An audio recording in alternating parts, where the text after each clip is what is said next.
Ladies and gentlemen, welcome to another episode of the Wrestling is Cool podcast, a podcast that is on the road to WrestleMania, a podcast that is going through a little bit of Royal Rumble hangover.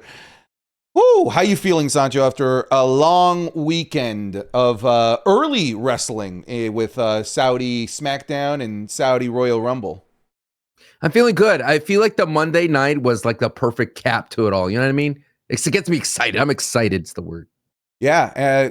What did you think about the? I don't want to make this like a whole topic of the like a part of the show, so I just want to like talk about it real quick in the intro. The whole narrative about the empty Rumble versus was it full? Wasn't that weird? Like how that became just such a focal point of people trying to justify the bad idea going to Saudi because look, there's nobody in the crowd, and then people then saying, but like, how are they making all this noise? Look at the spotlight. It became like a Where's Waldo? Like, see, there are people here. I've never seen a conversation like that about like, were they there or were they not there when it comes to a crowd? It depends on what you're thinking about, right? Because I feel like the crowd attendance hasn't really been a thing until when AEW showed up. And then people who are diehard WWE fans started to use that weapon against AEW, and then AEW fans use that weapon against WWE, and now it's manifested as an internet wrestling community weapon to disparage the other brand. It's like, this is the thing that we caused ourselves, and this is the thing that we need to just let it go. Because if you look at crowd sizes for wrestling shows, you're not going to enjoy an indie show, because the indie shows are badass. Like it could be a bingo hall, a high school, a bar. You're going to kick yourself out of so much enjoyment if you focus on crowd. Why are you looking at the crowd when you should be focusing on in-ring, brother? Yeah, dude, so much I feel like of the in-ring was taken away from all the crowd conversation. I've never seen a PLE, a WWE PLE, where the narrative is so heavily focused on the crowd and the layout of the arena or the stadium and the lighting.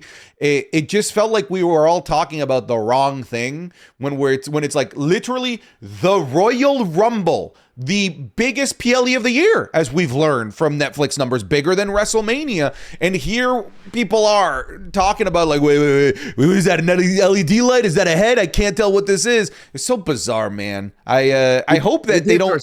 Yeah, I just because of that, I hope they don't ever do it in that exact venue ever again, so that this never becomes a conversation again. I know that there was like a big, like a charity soccer game, I think that was going on in the main Riyadh stadium. But yeah, like it was a shame that so much of the conversation was about that. If there's a negative conversation to be had, I wanted to always be about how bad Def Rebel theme songs are, and we can't recognize anybody coming out. All right, that's where I want the negativity going towards, not whether or not there's people there. Shout out to rest in peace, Stephanie Vacca's theme. Like the ISRon is focusing on the wrong thing. Focus on Death Rebel. Like, that's it, man. Every year that we can all agree on. I feel like that is a unifying force amongst wrestling fans. Just hate Death Rebel. Brother, but they keep their way in the conversation. Like once every blue moon, they come out with a bang. You're like, hey, maybe we're too harsh on Death Rebel. Hey, you know? For every Kit Wilson, there's a Stephanie Vacca. That's the thing, man. But it's like clockwork, man. It happens every year, though, where like the conversation about Def Rebel does always kind of intensify around this time of the year, because it is true, man. Like the Rumble really highlights how unrecognizable and lack of pop-inducing many of the modern day entrance themes are. Here's my impression. Ready? Music hits. Literally, that's so true. That is so true. Well, folks, welcome to the Wrestling is Cool podcast, the coolest wrestling podcast on the planet. You can, of course, be getting this podcast 3 days earlier than everywhere else over on patreon.com/SantiZap. Not only do you get the podcast early, but you get the Raw reviews, the SmackDown reviews with footage, so you can see that what we're talking about. PLE reviews. There's an hour and a half Royal Rumble review, beefy, over on the Patreon, done by yours truly. So go check it out. And of course, you get a live review too. It was a live review. Yeah. So for the PLEs, I like to go live on Patreon. Then of course you can watch it not live. It's there for you as well if you can't make it live. But having the live chat there is a nice little change of pace. But you also get all the match clubs, which Sancho, you gave me an updated number. We're at like 200 and something match clubs. Almost 273, brother. 273 different match clips. Guys, there is over 1,000 hours of content over on Patreon, and we didn't even highlight the ongoing series like the NXT main event series, the Ryback in review, the Finish Royal Rumble series, the Finish John Cena Championship series, the Finish Undertaker WrestleMania series.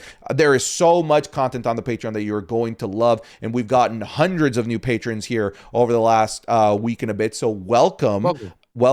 And we're doing movie night on Friday. As well. So it's a big week on the Patreon. So come check it out. Patreon.com/SantiZap. Now, Sancho, before we get into everything, the fallout of the Royal Rumble, the road to WrestleMania, the Zebros fighting, you sent me something.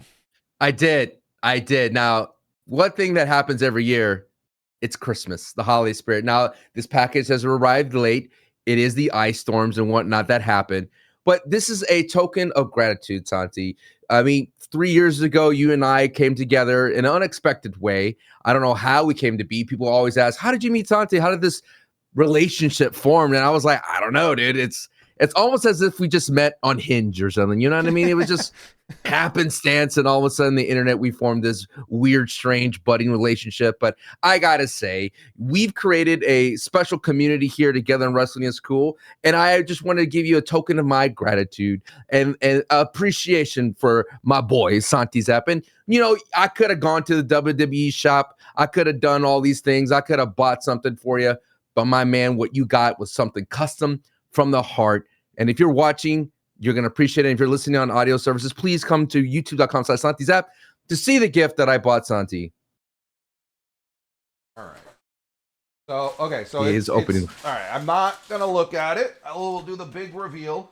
So Sarah did all of the unpacking. Sancho specifically told me, like, hey, don't look at it, open the show. So I haven't seen it, but Sarah got it out of like all of the boxing and all that stuff. I'm realizing that I have the box facing in a way where I might dox myself. So let me go ahead and put that down. Yep. Okay, cool. Here we go, brother. All right, here we go. All right, so what are we looking at? Oh.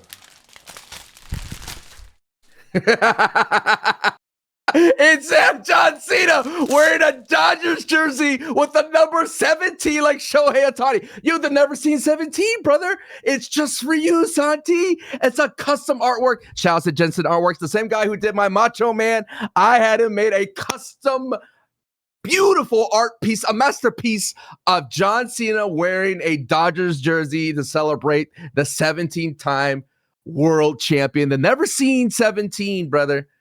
From me to you, absolutely puro, mucho amor, Santi, para mí. Sancho, I had to pay $170 in duties to accept this. You made me accept nearly $200. John Cena wearing a damn Dodgers jersey? What do you mean? It's the greatest of all time. Wearing the greatest of all time. Screw you. Screw you. What do you mean, Shohei Ohtani? What am I supposed to do with this as a Jays fan? What am I to do with this? What do you mean? It's a John Cena. It's your boy, dog, wearing the never seen 17, Shohei Ohtani 17. If I put this up anywhere and any one of my friends comes into my office, they will beat me up. They'll beat the shit out of me.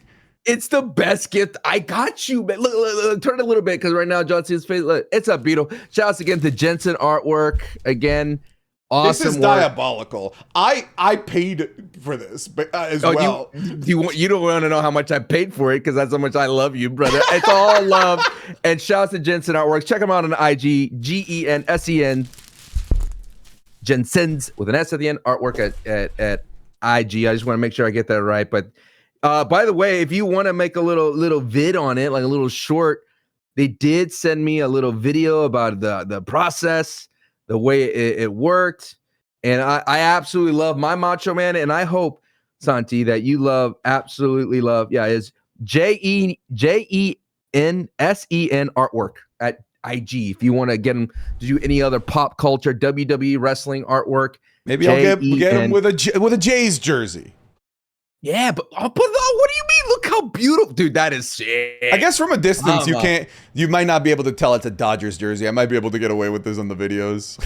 But you like? I Come do on. like it. I don't like that he's wearing a Dodgers jersey. Oh, I'm sorry. What are you acting like that's not a diabolical thing like you did? Like you're so innocent. What do you mean? It's a moment of time. Who was winning when John Cena won in 17? Who won this world? It's a time capsule as well, Santi. I don't think you realize how heartbroken I was by the Jays losing to the Dodgers. Like it took me so long to recover from that, and now I have a visual representation of it until the end of time. With John Cena. What happened to John Cena? God damn it! Thank you, Sancho, for your both thoughtful and mean gift at the same time. What do you mean? That is screw you, Sancho. Screw you. I'm a Sour Patch Kid. What can I say? Sour and sweet. Let's talk about the Royal Rumble. That is a ridiculous gift. That is hey, it's the best gift. You can do your little 1,000 WWE shop. Look at all the gifts around you. Look at all the belts. None of that's done with love. This with love, I feel like it's a little bit of like hatred. I feel like it was done with malice. It's the best kind of love. Malice at the palace. All right, well, let's talk about let's start with the Royal Rumble. Good. It does look good back there. It actually does. It actually does look good back there. You got to get the belt in it somehow, though. That's the best part. The WWE. Yeah. Well, I mean, it'll be in like the regular view of the camera, right? In the podcast, it's kind of off here, but like in the, I think in the regular camera angle, I think it will be there. All right, let's talk about the Royal Rumble. Now, we are going to do a thing where we go through every Royal Rumble competitor and whether we thought stock up or stock down after the Rumble. But before we kind of get to that, I want to talk about the winners of the Rumble matches and the winners of the undercard. Let's start quickly with the undercard. We have AJ Styles officially retiring from the WWE. I want to hear your interpretation of him not putting down the gloves, because there's a way to interpret it, and I want to hear how you're interpreting it to see if we're on the same page here. I believe in my heart of hearts that AJ Styles is old school to the core.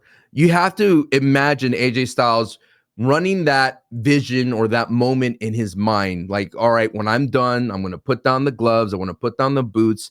Like he's rehearsing it over and over and over. And you cannot tell me that he is not old school and he just refuses to put down the gloves and the boots. Out of all the wrestlers that I've ever seen retire in the WWE, AJ Styles is the guy that's not going to put down his gloves and boots. The easiest thing is that he's not retiring from wrestling. He's going to move on and go somewhere else. And what's so interesting, Santi, is I've never met a backlash of type of, lack of a better word, propaganda of them saying, no, he's interested in being a producer. He told me it's the last one, like from all like WWE brass and all WWE employees, which I understand. Because it reminds me of something, Santi. I've had developers in video games lie to my face. Like, these are my boys in the developing team, right? I have lunch with them. I know them. I know their kids. They know my kids, all that kind of stuff. Lie to me to my face about something in the video game business. So I don't find it so far stretched that AJ Styles would lie to people in their face about what his plans are. Because at the end of the day, Santi, his plans are his own damn business and none of our business or none of the WWE's business. Yeah, I mean, from here on out, it's not WWE's business at all what he does, right? If he's not employed there, he can do whatever he damn well pleases. And what's WWE going to do? Are they going to get mad? They're going to get mad if he goes somewhere else. I think him not leaving the gloves means he's done with WWE but not done wrestling. Like, why not just leave the gloves if he really is done? And the boots? Yeah. I think there is still so much left for AJ Styles to do. And he did say he didn't want to wrestle into his 50s. He's not 50 anymore. I thought the painting was about to fall. It moved a little bit. It did it? Okay. Yeah. Let me just put this down on the floor. Yeah. You want to put it on the floor. Again, thank you to JENSEN Artwork at IG. Does a lot of pop culture things like horror movies, and Stranger Things was his latest release. Has Prince as well. Right. Yeah. So I think that he is going somewhere else. We don't really have to harp on it too much because that was the main focus of last week's episode. But I do think I think it's AEW. That's where I think he goes. I think that's what makes the most sense. Speaking of AEW, they just took on Tommaso Ciampa, instantly made him a champion, which is bananas. Quick sidebar. Yeah. I was there. Oh, you did go. I did go. I remember I was talking to Santi behind the scenes. I was like, I don't know if I should go. My boy backed out, and I found another guy to go with me, and he's like a wrestling nerd like me. And brother, I had a great time. And what was really cool is the card wasn't impressive, but I kind of just let myself go and have fun. And I loved the card the entire time. Something like last year when I went to AW, I talked about seeing Cody Rhodes' nephews, the Wyatts, and out there, right? The Texas Outlaws, they were called. I saw Sting's son wrestle, brother, in a Ring of Honor match. That was sick, right? And he came out to his WCW thing. But speaking of Tommaso Ciampa, it was so cool to go from he's not on TV literally 7 days prior to him popping up right in front of me and the lights go down. Oh my God, gave me goosebumps. I was like, damn, and everyone's going, whoa, it's Ciampa. And he just comes out there with a stare. Not dude. There's something awesome. I want to stress to you, Santi, and to stress to the people out there who are WWE people. If AEW's around your city, go. It's worth it. It's worth the price. Just go. Every time they're in my neck of the woods, I go. Every single time. But yeah, we have AJ Styles, who now has his pick of the litter. He can do whatever he wants. I am sure that Tony Khan is knocking at his door. So I do think that there is more to AJ Styles left. It is interesting to note, though, that there is an on-screen manager position that is available now on NXT with The Rock's daughter, Ava, deciding to not re-sign with the WWE and leaving. So I guess you could slot in AJ Styles there if you wanted to, but I just don't think he's done in ring. I really just don't think so. I think AJ Styles is destined to main event a show when he closes out his career, not in the second match of a show in Saudi Arabia. Is this the same place? Sometimes. Okay. I know AJ Styles, he's not the best backstage segment person, right? But hear me out here. Who is somebody that is recently no longer like the head of the SmackDown creative? I don't remember. Was it Road Dogg? ROADD Road Dogg Jesse James, right? What if Road Dogg became that GM type of character where he doesn't have really control, but he's just that character? I think that would work really well. A little bit of shenanigans, HBK, Road Dogg, at least that would fill in the void, adds a little bit of star power, legends. You get to see them, and he's very comedic. It would be like Santino type of vibe, but I think that would be a perfect. If you had to put Road Dogg somewhere, the guy can't just get fired. You got to give him something to do on screen. Make him. I would prefer that over him booking stuff for sure. Exactly. Yeah. And at the same time, I love AJ Styles, but you said it right there. He's not done yet, dude. He has got plenty gas in that tank, brother. I want to see more. I want to see more from AJ. Now with Gunther, this is an interesting situation because they put him in the Rumble, number 30. Once again, the runner-up.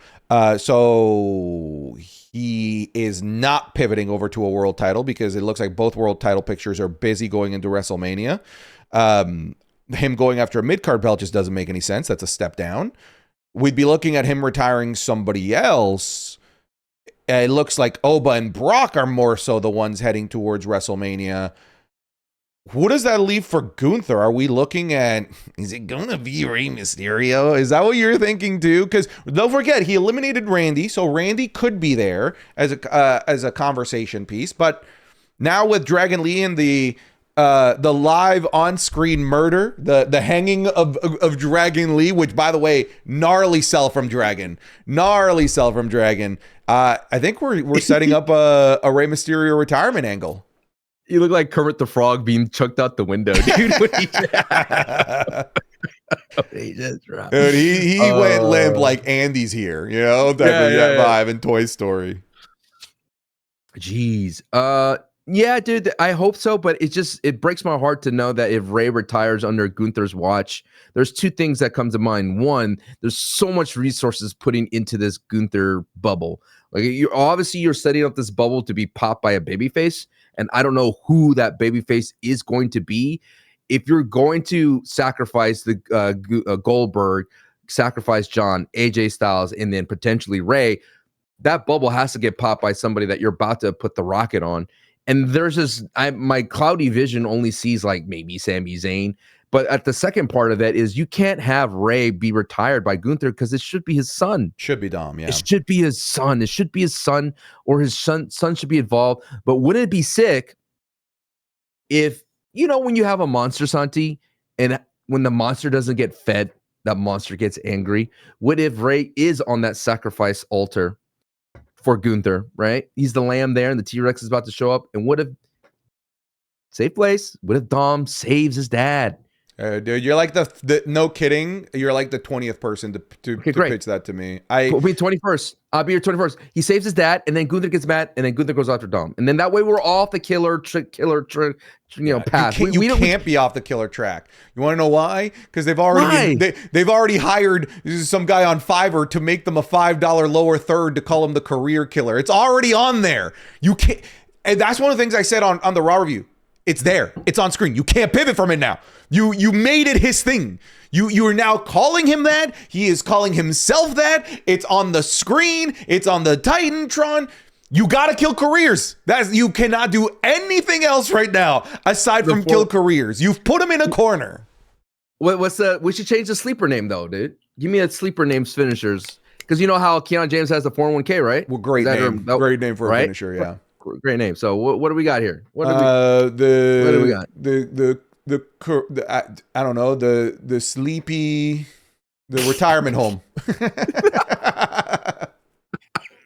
There, boom, the retirement home. I booked it. Boom. All right. You keep it out. I'm gonna keep workshopping this. Okay, sleeper finisher alternative names that lean towards retirement. Now, again, I am typing this in Google, and the way Google works is that it automatically turns into AI, which is weird, right? Why can't I just get someone's article on this? You know what I mean?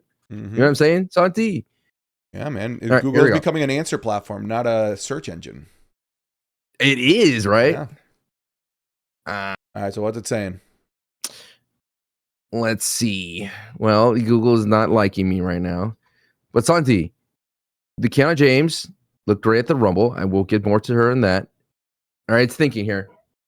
Here are sleeper finisher name ideas that lead into retirement. The Long Good Night. That's all right. That's all right. The Long Good Night. Closing Time. Closing time. The Veterans Nap. Ew. The Pension Plan. Ooh. That's just a 401k. Let's see. Forced retirement. The Exit Interview. Ooh. I kind of like the Exit Interview. The Exit Survey, whatever, right? I like Final Curtain. That's kind of cool. I will give you the Final Curtain. Dun, dun, dun, dun, dun. Wait, no, it's not. It's not that. It's dude, it looked like he was doing like a Fortnite dance. Yeah. I thought he was gonna do that Peacemaker dance, dude. You know, yeah. But yeah, these names are awful. Yeah, they're absolutely atrocious. Mr. Sandman. All right, let's talk about the other match. Sami Zayn, Drew McIntyre. Man, WWE just they killed this match from the onset by having Drew McIntyre and Jacob Fatu and Cody Rhodes be the clear next step that they're going towards, and basically telling us like why even give a damn about Sami Zayn here. It's what's happening to Finn Balor, by the way, which we'll talk about later in the show. Like, why would I care about this? Why would I believe that you have a chance when WWE themselves is basically saying you have no chance by them telling us that they're already putting in the pieces for the next thing for Drew McIntyre?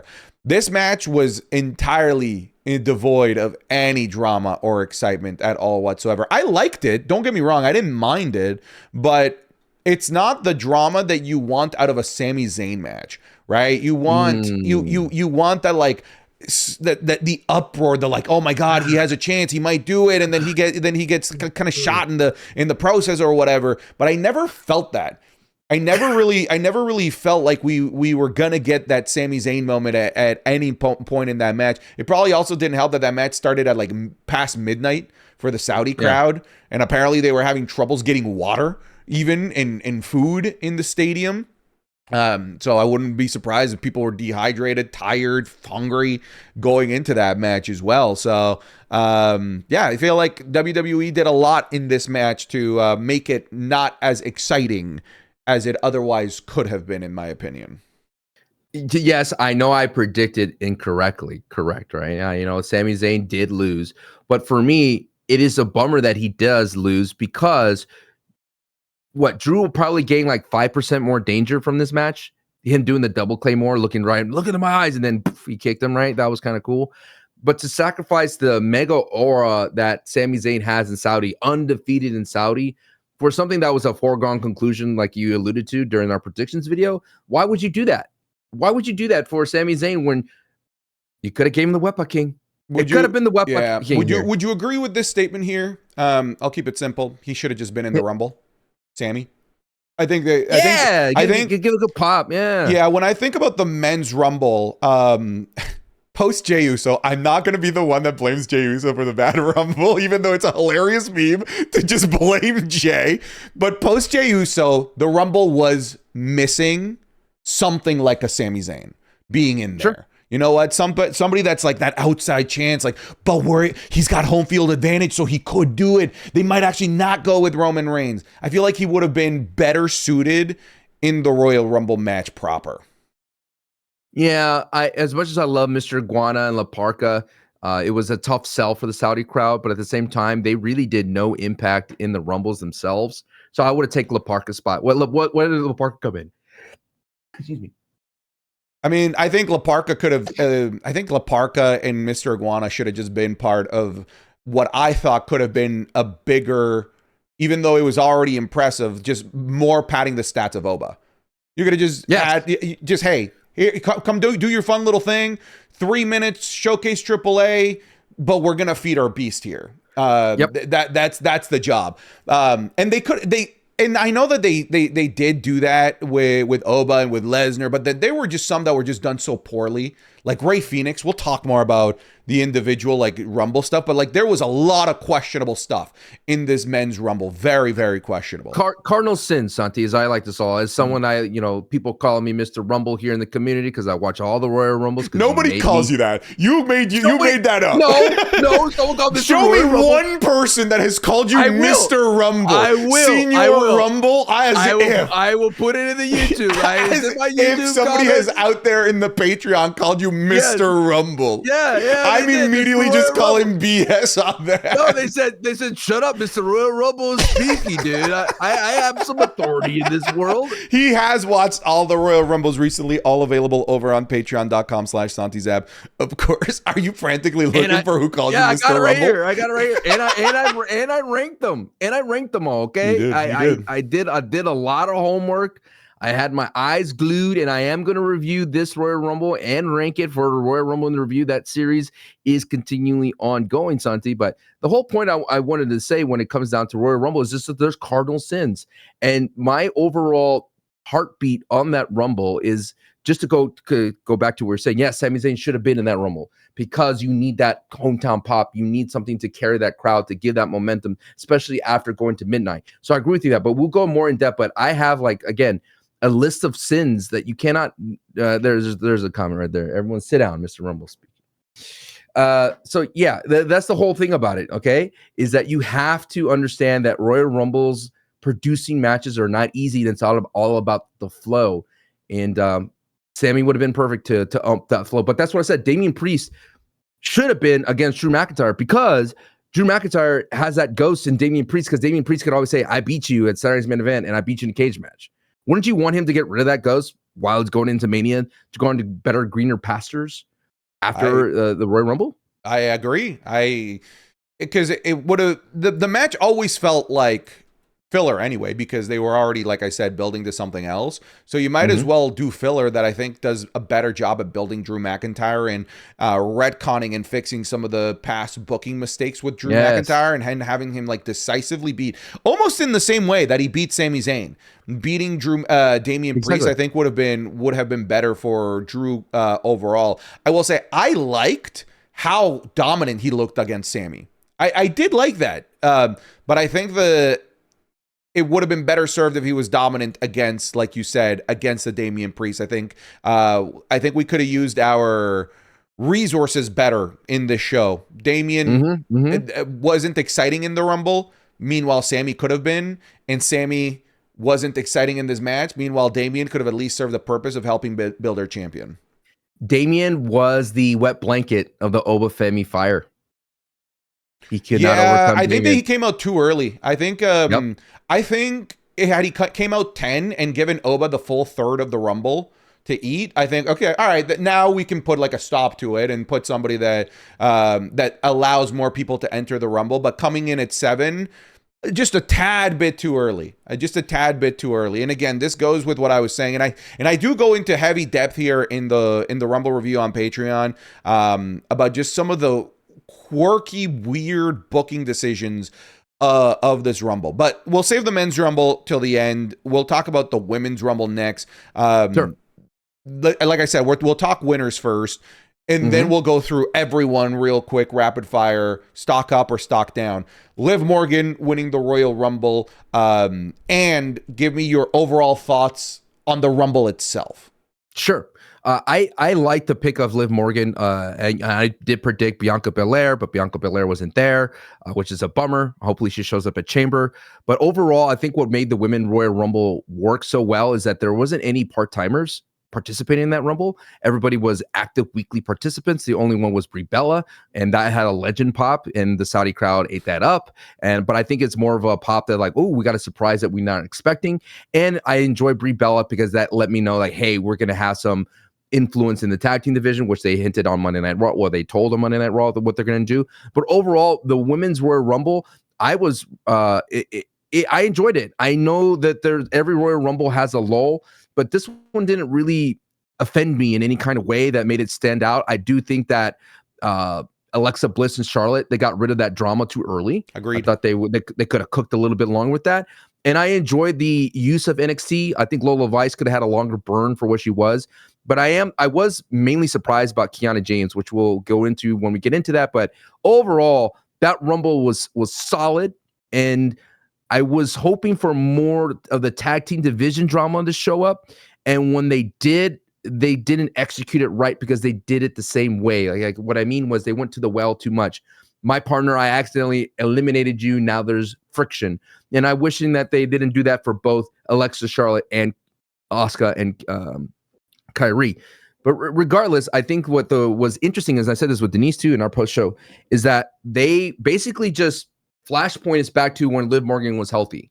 So it's like we had this plans for Liv Morgan, and Liv Morgan got hurt. We had to stall everything, but now that Liv Morgan's healthy, let's jam it back in. And that's what the Royal Rumble is really good for. Is like if someone's returning from injury and someone needed that big rocket ship, and even though they're no name, it's a great vehicle to put us back to where we're supposed to be in that timeline. I think those are very good points that you're making here. Bummer that Bianca Belair wasn't in this. I will Big also bummer. add to that. Now I just don't think she's going to be on the WrestleMania card, which is kind of a crazy thing to say. Like if she didn't come back here, I don't see her coming back for Elimination Chamber, a type of match where that type of injury could very easily get re-aggravated. Yeah. I don't see it. I don't see it. So now I'm concerned about that. But yeah, what was funky about the Women's Rumble? Did you realize that by the time number 30 came out, there were like 12 women in the ring?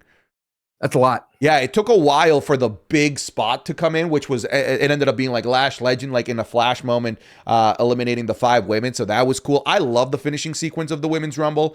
It was also like just complete, like a stark night and day in terms of edge of your seat excitement compared to the men's finishing sequence, which is, hey, let me put you in a sleeper hold, hey, for 5 minutes, ooh, spear, match is over, hey. Like, that's just not exciting. I have a lot to say about that. Yeah. It's not exciting. Meanwhile, the women's finish. Oh, come on, brother. That was so much fun. I will say, they kind of keep diving into that well a little too often. I told the apron spot. The apron spot, but it's always good. It's always good. You know why though, right? It all comes down to mechanics. When they first started doing the Royal Rumble, they actually had a training session to figure out how to throw themselves over the ropes safely, because that was the whole always thing. Because these ropes are taller, right? Or they're tall, and the ladies are shorter than the men, so it's harder just to get yourself over to create that big momentum shift in tone, right? So they had sessions, and of course they're getting better at it. And as years go on, it's natural to them. So, but how do you set up this big spot and how these finisher fests happen and not have like finisher happen, let me get you up and over type of vibe? You put all the ladies on the apron, so when it's just like a balancing act, you're on the balancing beam type of thing. And what this is like, I think the third year in a row they've done that apron They did spot. it when Rhea won with Bailey. Bailey. I don't know who won last year. Oh no, they didn't do it last year. Charlotte just threw out. Charlotte does big boots. Yeah. I think that's literally, it was a big boot on Roxanne Perez. But yeah, 3 of the last 4 years they've done it this way. And like, honestly, if it ain't broke, don't fix it. It works. It is an edge of your seat excitement. Like, ooh, who's going to come out on top? It didn't work with John and Jay though. It's the one that didn't work with John. No, they suck. But they just both suck. So meanwhile, you got mega athletes out there like Sol Ruka and Tiffany Stratton doing some wild stuff there on the apron. But yeah, it's just not gonna work with Jey Uso, the Jey Usos and John Cena's of the world. It was Cena's close up is.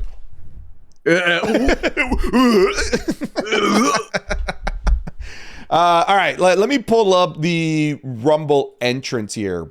Yes. And we'll rapid fire. Okay, did their stock go up or did it go down at the Women's Royal Rumble? Okay, starting off. Or stay the same. Or stay the same, sure. Charlotte Flair. Well, okay, read the entry and how long they were in the ring. 59 minutes, 49 seconds, number 1. Eliminated by Lash Legend. I think it was an interesting when you have an Iron Man or Iron Woman, is like, how well do you feed into people? Like, that's the most important thing for me. I don't like when people are Iron Man or woman and they just lay down for the most of the chunk of the match. I think Charlotte did a great job lying down and being participative at the same time. Like, she was active, and that's important. And I think her stock went, it's hard to say about stock up and down, because I think that Alexa moment was just too early. Yeah. If they just let it go, let it breathe, and then have that moment hit bigger, and there was a more emotion, like, oh man, I messed up in a top 5, top 4 situation, I think it would hit harder. I think Charlotte's the same. Like, there's nothing that really changed. You gotta also remember, things are relative. It's hard for a Charlotte stock to go up. It's Charlotte. You know? She has to win again. Yeah, it's hard for her stock to go up. So, I think I'll agree. I think stayed the same. I'll agree as well. I think Alexa Bliss stayed the same. I don't really see much movement there for Alexa Bliss. Do you think maybe down? I think down for Alexa a little bit. I think going out that early really hurt her. And at the same time, she had a heelish vibe when she was walking in the ring, and I think they didn't pay that off. I thought they were. And I like the idea of like, hey, we're 1-2. Why do we have to fight? I love that. Finally. I think it's so stupid when tag teams are like, well, let's just start a fight. Why? Just work together till the end. Anyways. But okay, go ahead. Read me number 3, because that's my. Woo. Yeah, Kiana James, brother. Yeah, let me hear it. 27 minutes in there. No eliminations, but she lasted 27 minutes. She was the grease of that Royal Rumble. You got to have a worker that works well with everybody. Usually the best Royal Rumbles in the history of time, they have workers open the Royal Rumble so they could have a lot of action, a lot of acrobats, a lot of high movement. And Kiana James was that, dude. She fed to people. She got up to people. She bumped for people. I love Kiana James, and she survived when unexpectedly, right? She's like, whoa, Kiana James is still in this. And what's interesting, Santi, is people who've been watching my SmackDown reviews, I've been like on the bandwagon for Kiana James. Like, even though this match or whatever, this tag team's bad, Kiana James had a great moment in this tag team, and it really amplified that she is really doing great things, and the WWE top brass realized that and gave her that burn. Stock up.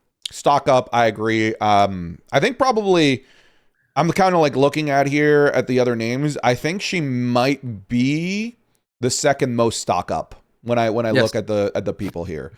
Nia Jax, for me, stock down.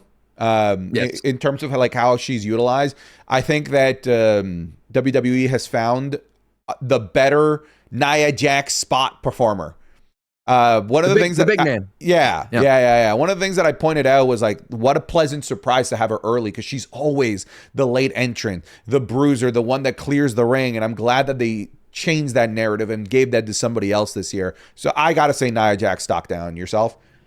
I say so as well, but I didn't like her being early because she introduced a problem. And when you have a big wrestler in regards like Big Show, Kane, and Great Khali, they introduce a problem to the Rumble and you have to solve it. And I think she slowed down the momentum of the Rumble. And that's why I like the bigger wrestlers coming in later, because then there's like a natural lull that they kind of fill that spot with big spots. But when you introduce one so early, you just go like, why? Now we have to solve the problem for Nia Jax, which is what I'll bring up about the men's side of things. Okay.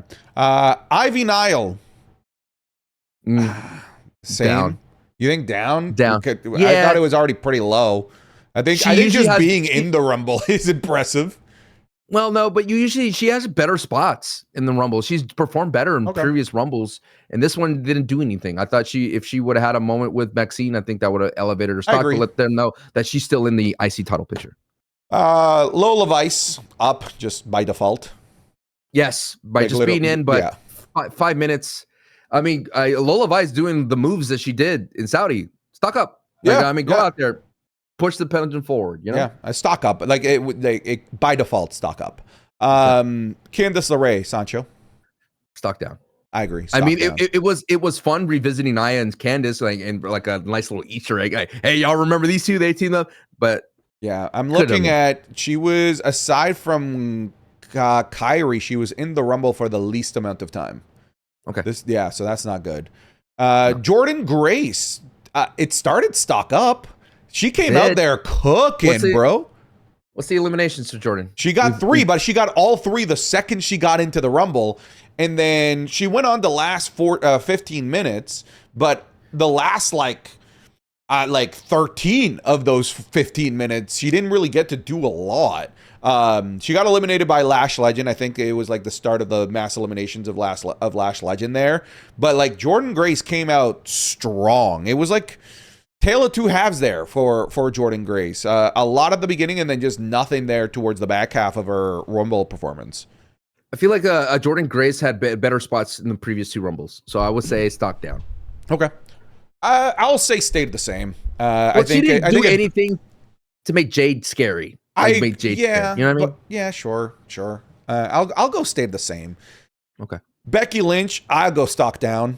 That is, a Hall of Famer out there that I think could could easily be Final Fours and only lasting 7 minutes.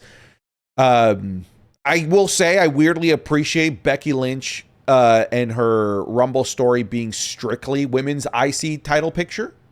That's kind of neat, with Maxine and Natty. But like, let's not forget, even though yes, she is the Intercontinental Champion, this is still Becky frickin' Lynch. She should be doing more than this. She should be having more interactions than what she had. I gotta say, stock down for Becky. Yeah, and as a former Royal Rumble winner, of course. But I think the thing about it is it's interesting. If you look in the entire Royal Rumble history, mid-Carter title holders don't do well. They usually go out early because of what you said. They have to lose to another up-and-coming mid-Carter, and sometimes they go out so early. But it would have been nice to see Becky get a deep run to not only to capitalize on being Becky Lynch, but to add some prestige to the IC title. Yeah, I agree. Sol Ruca, I mean, stock insanely up. Great performance, 50 minutes. By default, by just being in it would have gone up, but she goes the distance, goes right to the very end. Stock up for Sol Ruca. And gets rid of the NXT champion. That's true. Yeah, that's true. Maybe that's our stand and deliver match right there. I would love to see Sol Ruca win NXT Championship gold here. Roxanne Perez, stock down, especially compared to last year's Rumble performance. She lasted longer than I remember, 22 minutes. I thought it was a much shorter performance. Her elimination was sick, though, getting the Razor's Edge to the outside from Rhea Ripley. That was cool, but I still got to say stock down. What say you? I agree, but she had that dope Kim Possible outfit. Okay. I've never watched Kim Possible, so I don't know. It was dope. Okay. All right. I'll take your word for it. You wouldn't know if I would said, call me, beat me, if you ever want to reach me. No. Santi Possible. Okay.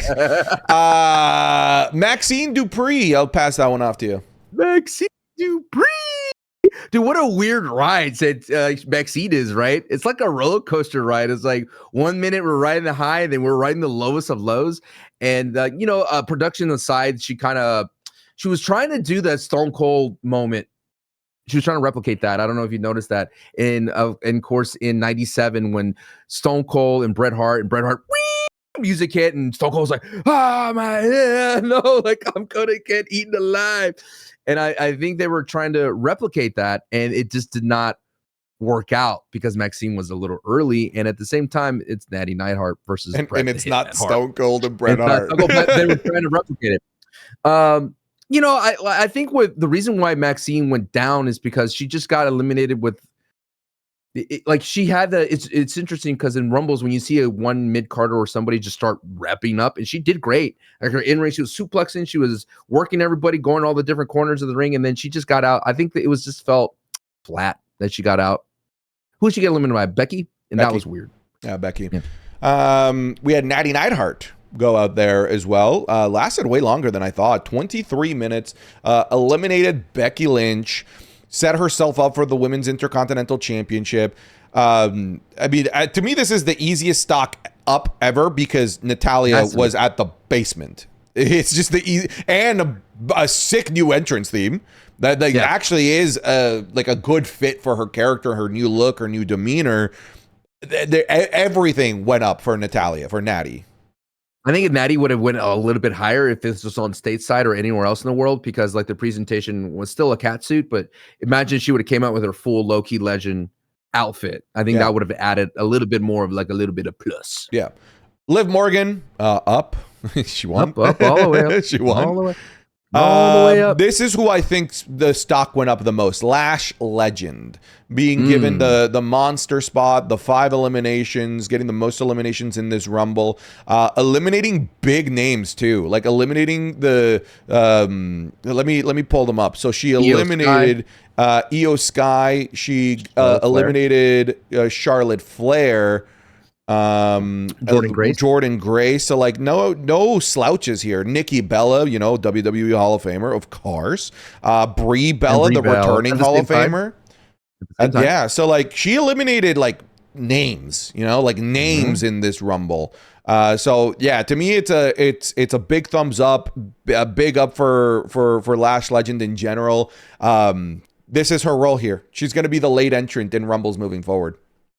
I like it, and it won't be as groan-inducing as Nia Jax. I agree.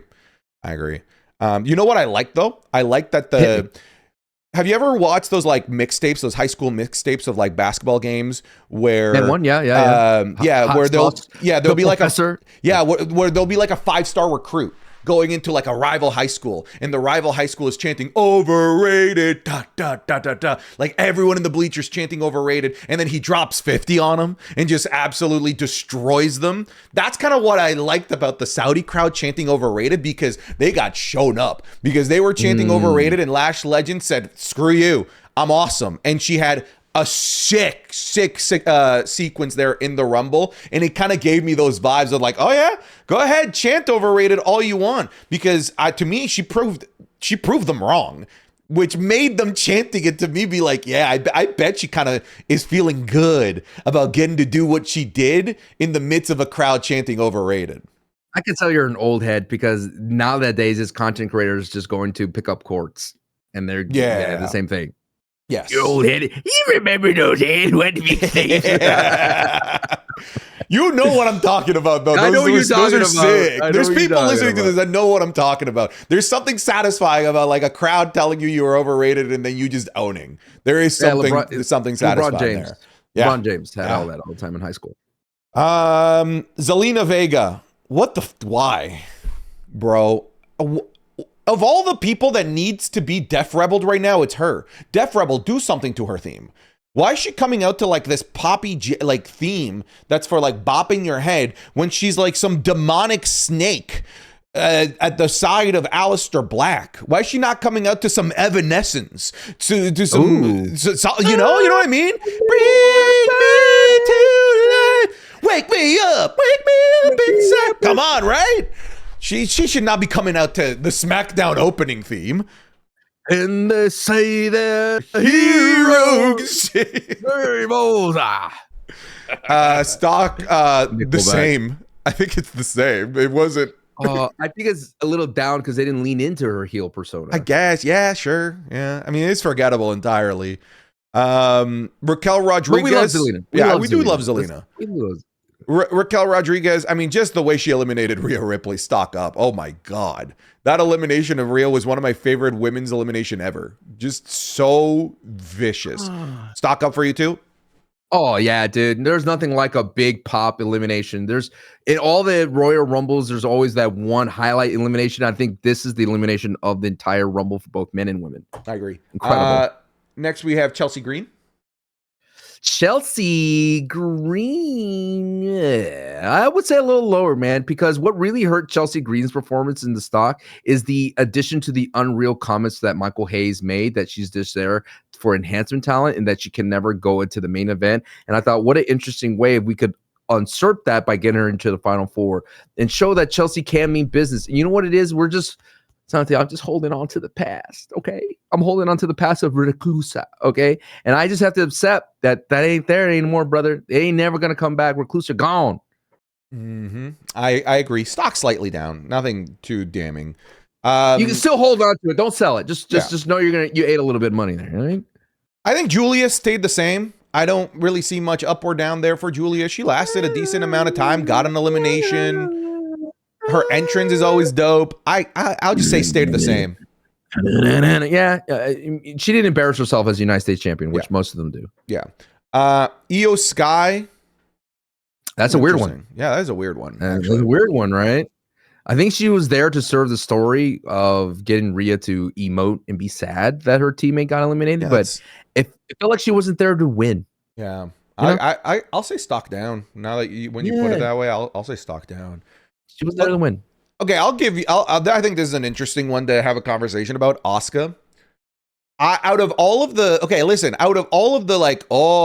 tag team drama, what's gonna happen? I actually thought that the Kabuki Warriors one was the best executed one. Sure. In terms of like getting me interested in their breakup and their relationship, what that's gonna look like. It certainly didn't help that when the cameras were on them and they were about to maybe like, I don't know, she was maybe about to beat Kyrie, you hear Primo, so it like cut away from them. But I thought it was executed very well.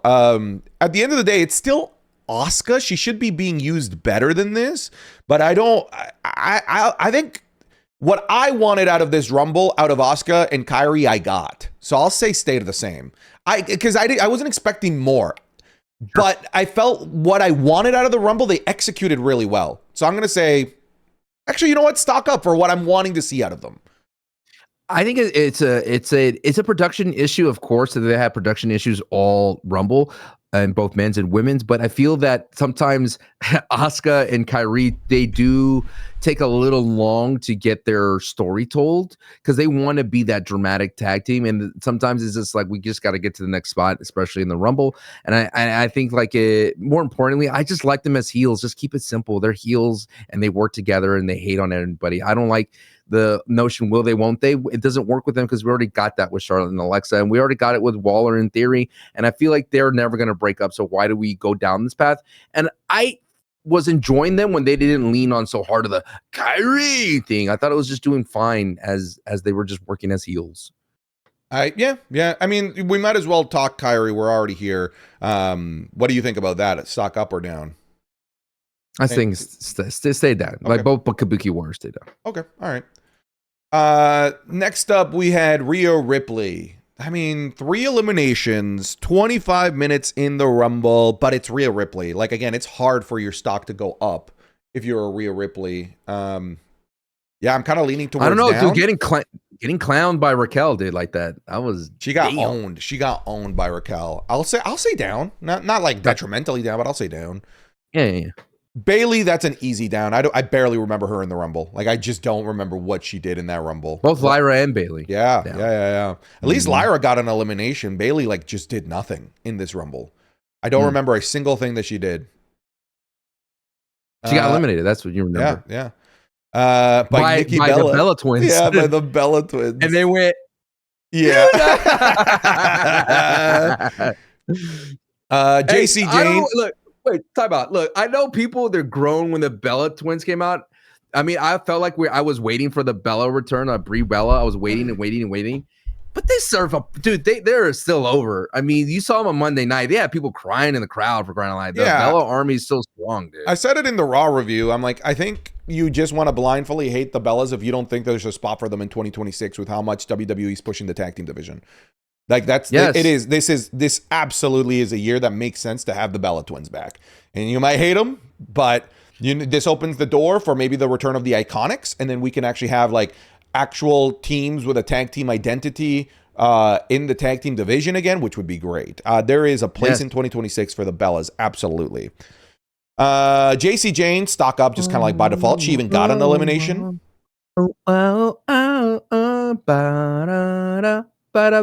Yeah, I agree.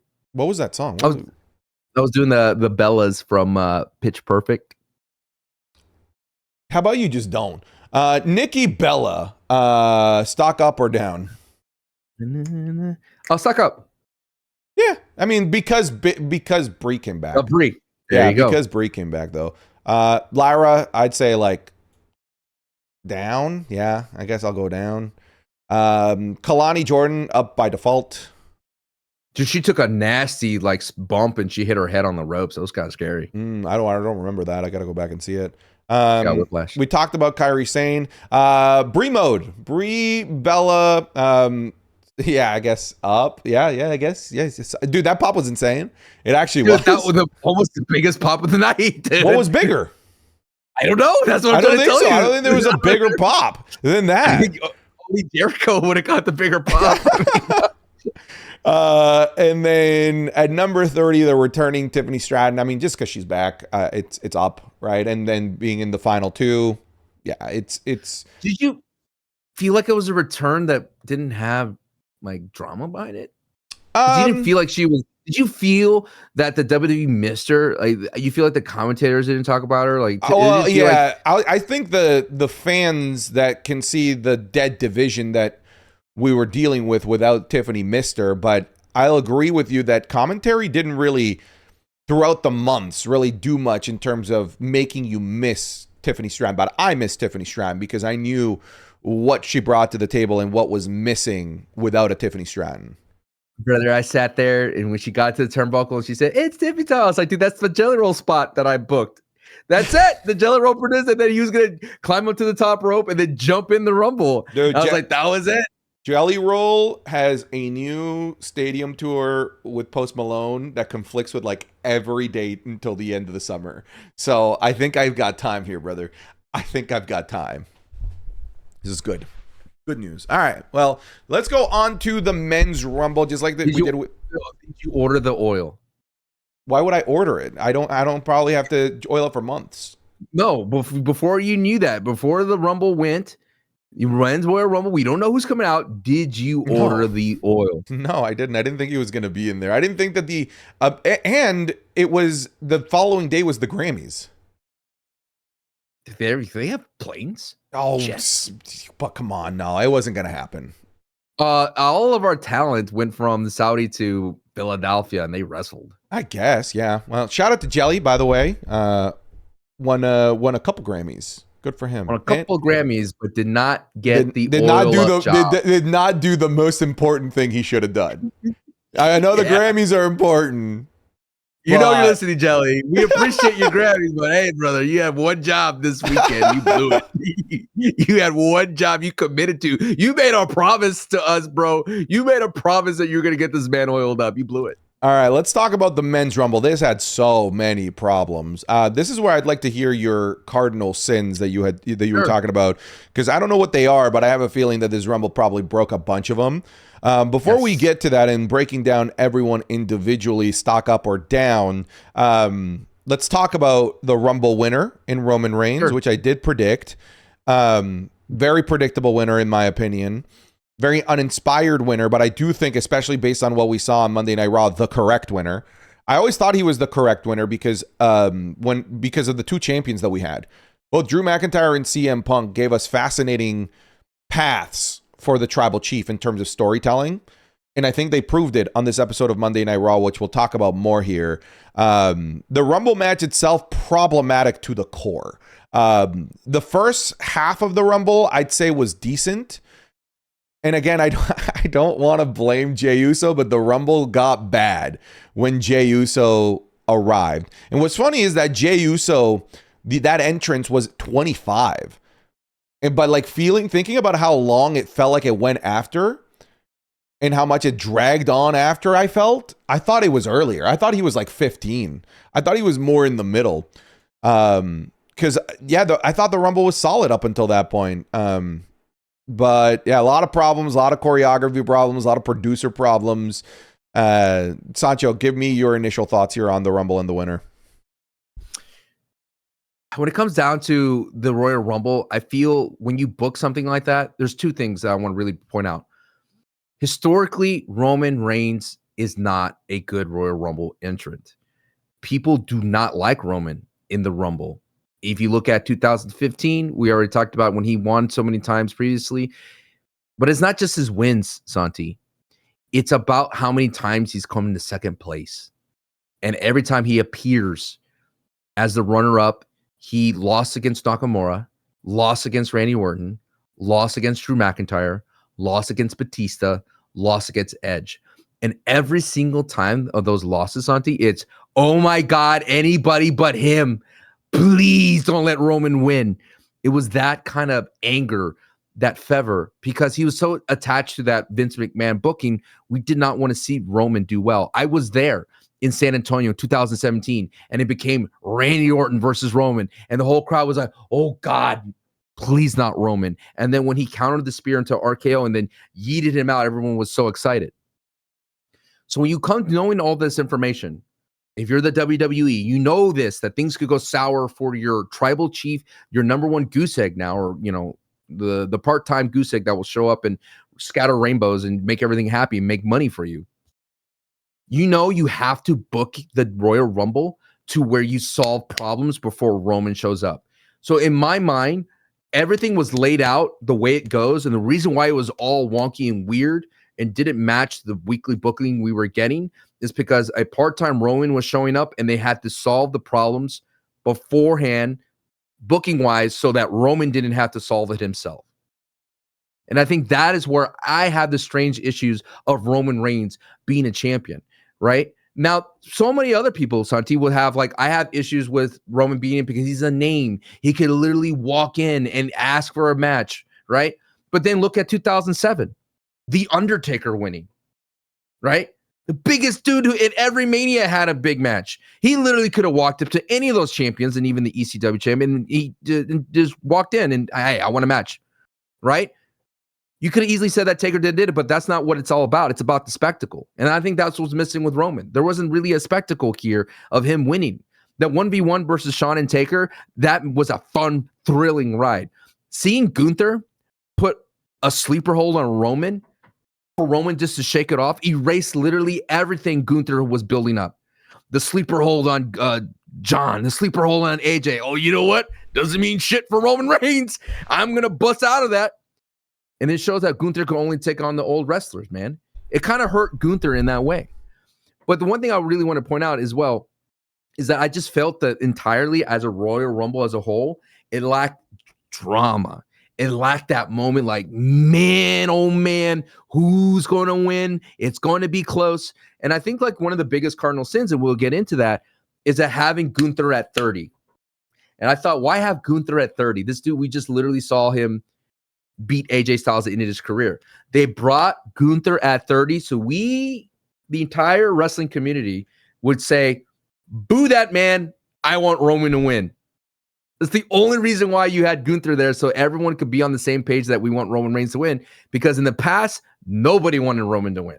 So it is interesting how it all folded out as time goes on, and we'll talk about all the other accoutrements, but I do feel like the mega issue of it all, of this Royal Rumble, why it was such a dud in a very mid-month Rumble, is because they had to solve problems to how to make Roman Reigns look good and win, and not let Roman actually be the guy that solved those problems.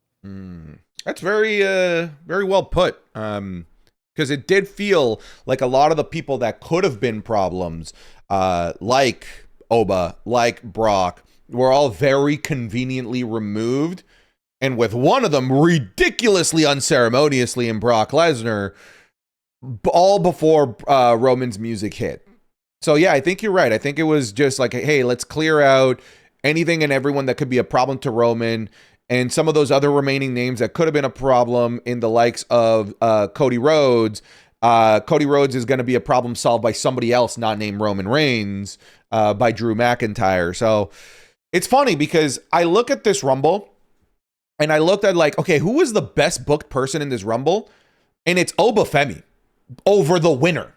And I think that's kind of insane, right? Like that Oba Femi, who still had some problems in the Rumble in terms of how he was booked, was the best booked person in this Rumble that didn't even get to make it to the back third of the Rumble. That, to me, screams we've got ourselves a little bit of a problem. Either you made a mistake in terms of how to book the champion or the winner, or you got rid of Oba too early and he should have been in the final four. I think those are two symptoms there that we have here. I think this was a very oddly booked Royal Rumble. And now when you point out the fact that, like, yeah, Roman needed to go out there and have none of those big problems to solve, I see it, man. I see what they were doing, and it just doesn't work. It doesn't work. It robs us of a lot of moments.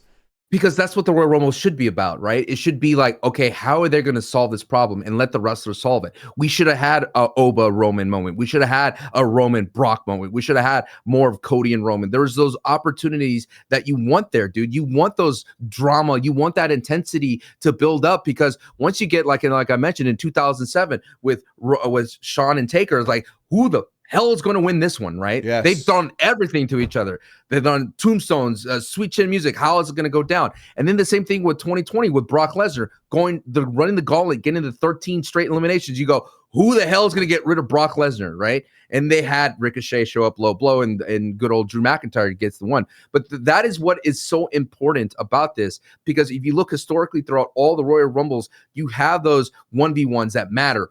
Rock versus Big Show in 2000. How is this rookie of this guy who's a single star now, being the great one in Madison Square Garden, going to overcome the Big Show? How is Rey Mysterio going to overcome Randy Orton after Triple H threw him against the stairs and threw him back in the ring in 2006? Rey, who's gone the distance from all the way to number one, going there, how he's going to do it? And Rey Mysterio does it. How is Roman Reigns going to be able to keep his title in 2016? The champion going at number one with the entire field to target on his back, gets thrown out of the ring. League of Nations, big old Rusev, splash him. Out goes Roman, comes back into the ring. And who stops Roman? What problem does Roman need to solve at that one? Triple H and Dean Ambrose being in the final three. Yeah. And meanwhile, here, what's his problem? A tired Gunther, who's already been in a match, who came out hobbled. Yes, and like in 1994, Bret Hart, who had a match, came out hobbled into the ring. So there's so yeah, but that's so Bret Hart solving the problem. Right, but here, Gunther was a hobbled problem, and that's not a particular intriguing problem for Roman to solve. No, but so like I mentioned, like there's different avenues of overbooking that you can do, and it's so interesting that they use shenanigans so early with Braun Breaker, who is another problem for Roman Reigns, because Braun Breaker was a heavily favorite going into that Rumble. And because he could have fought CM Punk, he could have had storylines with Drew, and we're sitting there like, okay, Braun Breaker, how do we solve Braun Breaker? Oh, I know, get rid of him right out the gate. And I think what the issues with this Rumble as well is that it robbed us of a lot of moments that we were looking forward to. And once you see the slate of everyone that declared, you're like, oh, okay, we could get a Braun Oba. Ooh, Braun Oba at 1 and 2. Oh, hell yeah, here we go. We're going to stare down. And no, they have to protect Braun Breaker, have to protect Oba Femi. We can't deal with this problem. Let's just book around it. And I think like it is like, you know, they were booking scared, dude. They were booking around problems they didn't want to deal with. Like, no, we can't have these two-faced. We can't have Jacob Fatu and Roman. No. Let's have Jay Uso come out, do his yeet. Roman Reigns hit him after he was trying to run it back. And then the next night on Monday night, say, "Hey, way to go, Roman! I appreciate you. You guys are the winner." What are you doing? He literally eliminated you, brother. Eliminated you and He bamboozled you.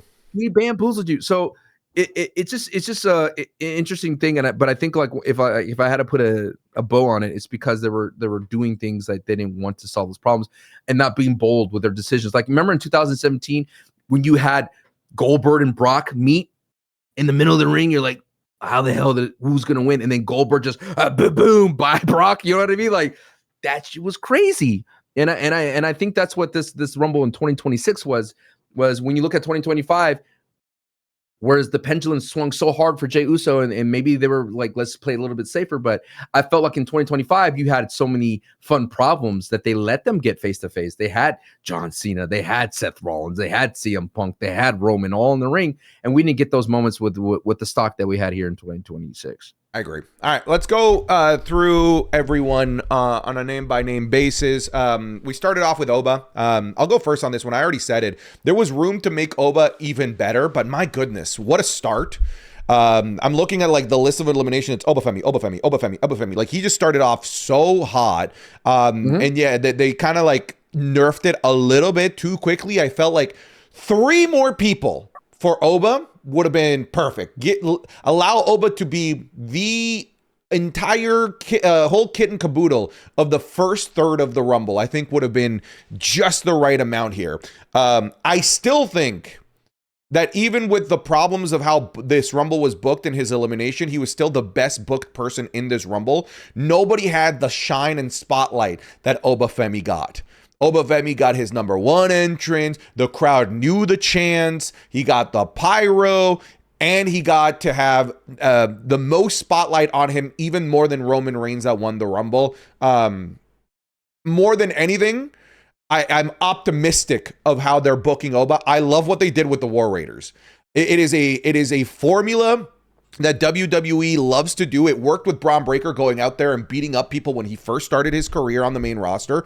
It worked wonders with Ryback to the point that people wanted Ryback to win the Royal Rumble and immediately made him go past the mid-card right into the main event with CM Punk and Hell in a Cell matches. And Ryback can't hold the probably giant jock strap of Obafemi, if we're being honest here.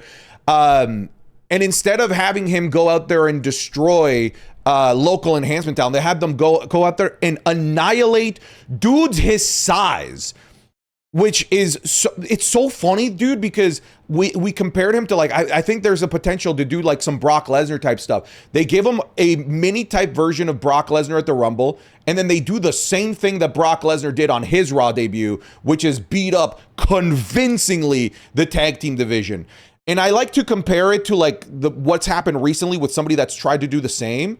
And I think about how much this shits on what they had Rusev do when he debuted to beat up Alpha Academy in terms of like both the physical impossibility of what he did to these 2 giant guys and also just the believability of somebody like Oba actually being able to do it. I'm interested. I hope this isn't the only thing, obviously, that he does, but I think it's very clear that the path is Brock Lesnar. So how do you pad out the time for a part-time Brock Lesnar to show up? And if this is how it's going to be without him even being signed, if he now goes and does that over on SmackDown, that's fucking sick. Now, who do you want him to do it to on SmackDown? You know it's Kit Wilson, right? It's gotta be Kit Wilson. Santi, I know I'm off the train. Yeah, you're not allowed. But you can talk about him, but you're not allowed. Okay. Cool. Sorry for my doggy barking. No, he's yelling not allowed, by the way. Not allowed. What do you want me to tackle first? Oba in the Rumble or Oba on Monday night? Well, go into both, like, because I don't think we should do 2 different topics about Oba. I got it. Let's put it all here together. Okay. So Oba in the Rumble, I do agree with you, and they could have shifted things around to give him closer to at least double digits. I think when you think of Oba debuting in the Rumble, I didn't think they fully committed to him being the monster that he could be. I think when Obafemi met Damian Priest, that was the first red flag for me that this is not going to go that long. I feel that when it comes to Obafemi, that there's details in the Rumble that they could have done to solidify Obafemi's place and to continue to build up to Oba versus Brock if that's the end goal. I don't think they did a good job of doing that in the Rumble, and the stare down didn't really hit that with the highs that they wanted. When it comes down to Obafemi, that first moment when he got suplexed, I was like, damn, what a way to ruin the first opportunity out the gate for Obafemi to block that suplex. And that's all I wanted. And that's all I wanted. If Obafemi was about to get suplexed by Brock Lesnar and Oba just stood his ground and blocked him, that would have spoke volumes. And if you even still want to do the rookie route, which I always hate when it comes down to this entire thing, because they said thing with Sol Ruka, the rookie wasn't paying attention and he was going after Logan Paul and he gets dumped out. The reason why Oba's stock stopped, a dead stop, is because, like I mentioned, he was a problem that they didn't let the wrestlers solve on their own, and instead it was a uninspired choice It was eliminate him by convenience, so he doesn't. Yes. He isn't a problem. I didn't like that either. Get him off the board before he causes problems, type of thing. So when it comes to the follow up on Monday night, now let me just present to you what I've been told by the WWE, and I'm just going to state facts. For the longest time, the WWE has told us that the War Raiders are these really tough dudes with broken necks. And they've tried to sell us the sympathy thing is that these are tough guys and they're still out there doing what they do in love and they're here to get the tag team titles. At the same time, these guys have been gone for a month or so off of television. Don't know where they've been. They had a Mania match and everything. So known guys, 100%. But what didn't work for me is like this was not a set match. These guys were supposed to have a match and out came Oba, another face, so to speak, destroying these two faces. And he didn't pin anybody. He just destroyed and left, which is fine. But when you have a guy who's disruptive, why is not Adam Pearce pissed off at Obafemi for beating up and stopping his match? If he's been pissed off at Braun Breaker for doing the division, you know what's funny? The commentary's just like, "Wow, I bet Adam Pearce is really going to want to sign him after that." It's like, what? He just committed crimes. Yeah. So it's like, it is, again, I'm just presenting what the WWE has conditioned me to believe in this world that they are living in, that Adam Pearce would be livid at a character coming in and destroying a match that he had set up. If he's going to do that on SmackDown, fine. And he's going to eat up maybe Kit Wilson. He's going to eat up somebody else. But when you look at all the other people, and the reason why I'm pointing this out, Santi, that you mentioned the names of Braun Strowman, you mentioned the Rusevs of the world, focusing on Braun Strowman, who became a tag team champion at Mania with a child next to him. With a child! He has a child. He became that, and that killed that tag team division for a long time. That division was dead. And you mentioned Ryback as well. Just to clarify, what I said, Braun Breaker, not Braun Strowman. Like when Braun Breaker debuted, they had him just destroying a bunch of people. I got it. I'll get to Braun too. So when it comes to Braun Strowman, there's that path. But you have to remember the bricks by brick of building up Braun Strowman as a monster that eats tag team division, the monster amongst men. He became a Wyatt, worked a long time with the Wyatts, worked with the Shield against the Wyatts, slowly factioned off to becoming his own thing. That took months and months and months and months. When it comes down to Ryback, you mentioned Ryback doing this, the handicap matches, which we watched on Patreon. We will have them all, folks. We watched the rise of Ryback through his PLE runs. He had multiple squash matches with handicaps, but it was all done via PLE cycles. So he had like 4, like PLE, and then he got catapulted into that main event, which was kind of crazy. That was kind of insane. Hey, he's going up against Jimmy Smitty and Joe Schmo, right. And then next week, CM Punk Hell in a Cell. Right. When it was next PLE, it was wild. And it was like, oh my God. And his best matches in overall that I ranked were early in that career. And his best ones was against John Cena and CM Punk in a triple threat. So there's that guy. But then talk about Braun Breaker. And I think what they did with Braun Breaker was interesting because they realized in 2026, you can't really book a monster with squash matches anymore. With Braun Breaker, they gave him squash match, NXT talent. And then Braun Breaker, the wrestler, goes, I'm sick of this. I don't want these matches anymore. Give me someone real. And I was like, ooh, yeah, Braun Breaker, yeah, you're better than these guys. You're a competitive guy. So what I'm saying, when it comes to Obafemi, this is a good start to show the physicalness and his talent and things of that sort. But the WWE needs to follow up with something to be like, all right, are you just a Thanos? Are you a Galactus eating everything up? Do you want to devour the tag team division? Fine. But I wish he pinned the War Raiders. Like, that's like a detail that I'm missing. Pin the War Raiders. 1, 2, 3. Go to SmackDown and let the tag team division. Remember those segments where all the tag team divisions were together and they're all like in the back and they're all 12 of them talking? Have them go like, did you see what Obafemi did on Monday night? Brother, I heard he's coming here on SmackDown. Like, let's let the Rocker put him over. Like, this guy, he's coming. I'm not facing him. You remember when they were like, who's going to face the White Six? Not me, not you. You, Pretty Deadly. You're going to go in and get face the White Six. They need to treat Obafemi like he's Galactus coming up into devour this planet of SmackDown. And I'm hoping that they do that. But all I ask is for consistency from the WWE. If Braun Breaker gets in trouble for disrupting matches, then Adam Pearce will be like, sign right here. Sign right here, brother. But it is a good start for Obafemi, but I wish they just fully committed to him stopping Brock Lesnar. And I think the majority of the people wish that too. And I'm hoping that Obafemi fans, and I'm not on this train, the Obafemi train, I hear you, that you have patience with Obafemi because it's going to take a long time, in my mind, to get to where you want him to be. He can't keep devouring because, Santi, did you feel like in that match, if he would have kept beating up Ivar and Eric, that they would have been like, I feel bad for the War Raiders here? There was like a little sympathy moment for me. I felt like I was about to teeter into that. Well, because we don't know if Oba is a babyface or a heel. That's the thing. We don't know. A lot of people are like, this is very out of character of Oba. Like, oh, you don't know. Oba like had a huge run on NXT. Started off as a heel. Like, heel Oba is the same character as babyface Oba, by the way. He's just one of those where it's just like, hey, well, he's a weapon that he's a weapon that you point in the direction of a babyface or a heel, and then he's a babyface or heel depending on that. But he's the same character, so it's possible that they might start him off on the roster as a heel, but that wouldn't make a lot of sense if the plan is Brock Lesnar. If you probably want Brock Lesnar as the heel here, and I do want Brock Lesnar versus Oba because if that does happen and Oba wins, I am more willing, and still not willing, but more willing to forgive John Cena versus Brock Lesnar at Wepapalooza and how that went down. The building of Brock Lesnar so that the next generation can take that heat and build something, and that can be Obafemi. But at the end of the day, Sancho, it doesn't fucking matter what you think because you're off the train. Number 2, we have Braun Breaker down, right? Down, and we're back to stock. We're back to stock. The whole vision's down, 100%. The whole vision's down. Who's the masked man?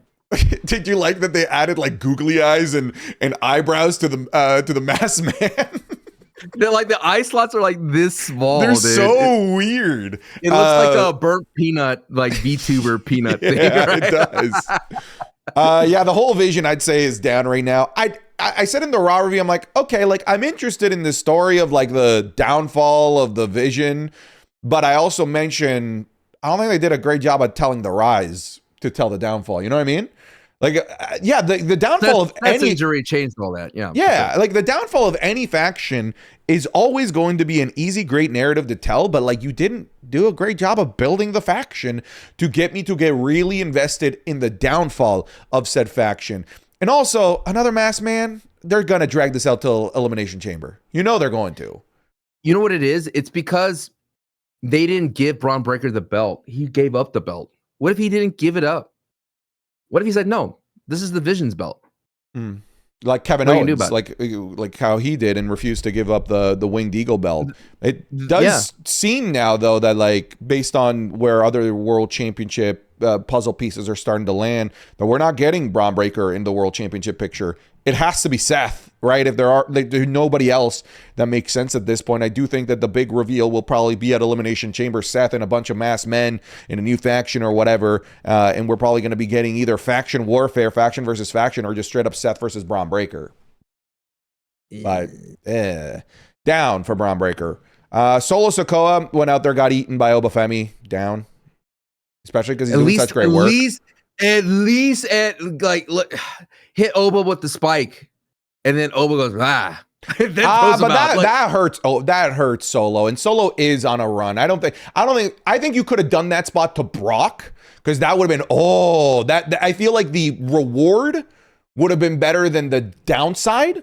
I think I think Oba no selling Solo Spike. Yeah, obviously it makes Oba great, but I think it hurts Solo, who doesn't need to be hurt right now. You want to hurt Solo? You want to hurt beautiful Solo with the lantern? You want to hurt him?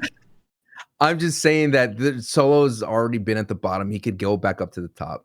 He lives in the bottom. You know what I mean? He was born the bottom. He was born in it.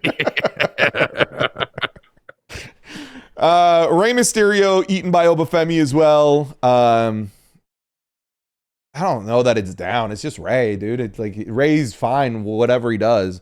Rey's in that FU part of his career where you can't do anything to him that damages stock. I think it's because he's a little hurt going into that. Remember, he had the X, so maybe they were like, "Yeah, we'll just feed you to Oba, and then you can go." And then we'll feed you to Gunther later on. Oh, brother, poor Rusev. What the hell? You know what? I'm hoping that I wish they would have followed up with that on Monday night. Why not have Rusev be like, Oba, you threw, like, give me some of that, dude. Let some fire under Rusev and give him something to go after. Why not? That's a definite stock down for me. That I know he apparently had a match on main event that I didn't watch or know about. So to me, this was the return of Rusev. And if that's how you return with a 32-second performance in the Rumble, brother. Cardona also got eaten by Oba. That's his job. That's your job. So his job. Stays the same. Stock up. You did it good. Damian Priest, he was the one that kind of halted the Oba momentum. He went on to get eliminated by Royce Keys. No elimination from Damian Priest. It did just kind of feel like Damian was just out there for the sake of being out there. I agree. Swap with him and Sammy would have been better. Yeah, I agree with you. Yeah. Down for me with Damian. Wepa down. Yeah. Javon Evans stock up. He was the Iron Man barely by about a minute over Oba, but technically, but he was the Iron Man. No eliminations, but he looked great in what he got to do. He did look great, and he was kind of like that. Javon, I think, should have been over Logan in the Final Four. Give me that outside option, that outside new guy, the new face. Logan's been in like 3 or 4 Final Fours at this point. He was there with no elims too in 27 minutes. Yeah. I would have preferred Javon in that Final Four if you were going to have him be the Iron Man anyway. You gotta have a future guy in that one, right? Yeah. You gotta have someone, and Logan was just like, I guess. Yeah, Javon could have been the Sol Ruka, right? Like, the new shiny toy in the Final Four in the final sequence. Goes for the young OG cutter, and then he just gets like caught, and then that would have been it. Dude, yes. Mr. Iguana. I got problems with this, bro. I got problems. Oh, with he ate a South of Heaven, Mr. Yeska. Where's Yeska? Bring out Yeska. No. Listen, bring out Yeska. You have Yeska. Come on. If you got to tell it to Yeska's face if you got problems with Mr. Iguana. All right, here we go. Yeska is here, present with Santi's rant about Mr. Iguana. Santi. My rant isn't actually about Mr. Iguana. It's about WWE seemingly thinking that Mr. Iguana is the only person that can get over with the main roster from AAA. Anytime there is an opportunity to feature somebody from AAA, they just default, go with the Iguana dude that makes people laugh and gives us social media numbers and can sell puppets. It's played out. I like Mr. Iguana. Tell it to Yeska's face. I'm sorry, Yeska. It's played out. We could have had a Dr. Wagner. We could have had an Hijo del Vikingo here. I'll take a Laredo Kid. Give me a new face. Show me somebody else from AAA that isn't just always Mr. Iguana. As much as I do like Mr. Iguana, I think he's great. I think his performance in the Rumble was a lot of fun. It added that like little comedic timing of him being dead it was so good, especially because right now a bunch of iguanas are falling out of the skies in northern Florida. But it's just they seem to only think this is the guy that can get over on the main roster or get over with the casual fans that don't watch AAA. And if that's the case, man, I think you're doing your own purchase of AAA a disservice by not showcasing the best wrestlers that AAA has. That's my thought. I agree because it's so interesting because in the Royal Rumble, there have been luchadors in it. In 1997, one of my favorite Royal Rumbles, it's like I use 1997 Royal Rumble as my barometer. Like usually if I'm watching a show, like, is it better than 97? Yes. And then it goes on to next year. And in 97, it was in San Antonio and they had a bunch of like random luchadors. And those luchadors added a lot of fun action in the beginning. And I think that's where the WWE should have utilized these guys. Imagine if the luchadors came in a little bit. That's my thing about it, about Obafemi. They introduced a problem right out the rip. And it causes like, all right, well, we can't have workers start us off because Obafemi is going to eat all of them. So when he got to the midpoint with Mr. Iguana, I'm like, okay, cool. Maybe we'll get some more lucha spots. And that didn't happen. Same thing with Penta. Penta only came in and did his finisher on Iliad. And even with Ray Phoenix, I was just hoping for more lucha action because in Penta, there was so much investment in it this year from AAA. I thought we could have got a better representation of that. Luchadors aside, I think like, Psycho Clown, the Battle Royal they had at Triple Mania was great. Mm-hmm. Yeah, like I said, there's just all I'm saying. I don't even care who. I'm just saying there's other names. There's just other names. It's not just Mr. Iguana. Imagine he had a little hamburger. He had a hamburger, and then Damien had a hamburger. A Wepa burger, dude. A Wepa meal. Forget the Whopper. I was about to say. I was like, I know there's a joke here with the Whopper and the Wepa. Anyways, Trick Williams, disappointing Rumble from Trick. Only 6 minutes in there. Eliminated by a big name in Cody Rhodes. Did have 2 eliminations, but the 2 eliminations that he had were like Mr. Iguana, and I can't remember, and Grande Americano. He didn't generate heat. If you're a heel, that's a new heel, you got to get some heat. You got to eliminate like a favorite. Yeah. Like if he eliminated Oba instead of Brock, that would have been like, oh, I hate you, Trick Williams, versus what he did. Yeah, but I'll go stock down, kind of compared to like where he's been over the last couple of weeks. Cody Rhodes, same, right? I didn't really feel much for Cody going up or down in terms of stock in this Rumble. I'll do the next 2 together. It's because they got him out before he became a problem. Like he was a problem, and Drew claimed him, and you're like, and he already they were already building the story with him and Drew McIntyre already. Like they were already like laying down the groundwork for that. It's like, why are we at least with Roman, he had no groundwork. He won the Rumble. And it's like, okay, now we get to build off of this. But with Cody, they were already building his Mania path. It should have just been. I'm sorry. It should have been Cody and Roman at the end. I agree. That's what we originally had said, me and you, and we both, and people really like that idea. We have the 2 El Grande Americanos, the simplest thing they needed to book. Thank God. Gracias. I'm glad they didn't overcomplicate it. I'm glad it happened. Stock up for both of these guys. I don't care. Isn't it funny? Down for Rio and Bravo, though. Get them out of there. Yeah, get them out of there. You know what's funny? That like original El Grande is a babyface and El Grande is a heel, but if they were to go to AAA, it'd just be swapped. Well, I know. Yeah, they'd swap it right back. Dude, when he hit that, gracias, I was like, we're hard. back. It hit back. So hard. Dude, he looks so jacked. You know what someone did? They put a photo of old G Grande Americano and Alberto Del Rio. Could have been. Like, he's got the beard. He has a beard. We have the debut of formerly Powerhouse Hobbs, now Royce Keys. Who kind of got like the pyro red carpet for his entrance. Give me your thoughts here on Royce Keys. Okay, so the thing about Royce Keys is that one interesting place to have debut. The thing about is Royce Keys guy is very Mahomes-like. Here's a guy. Here's the guy that I think that they make a wrong choice to debuting him at this Rumble because Saudi crowd don't watch AEW because it's not available. It's not available. Not available. You got a VPN.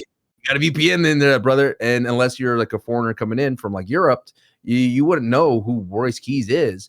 And they didn't give him that Jordan Grace moment. I thought we would get a strongman moment. It felt like they didn't want to even touch Obafemi and Royce Keys. I was like, let's not address that. Let's not get into it. I would have loved the Jacob Fatu moment with Royce Keys. That would have been like, okay. Because I feel like when a new person enters a Rumble, Santi, and I feel like the Royal Rumble in general is a power scale display. Let's see where you are at in this power scale versus this person. Like we're never going to see this without story. And this is an opportunity to see things without story. All right.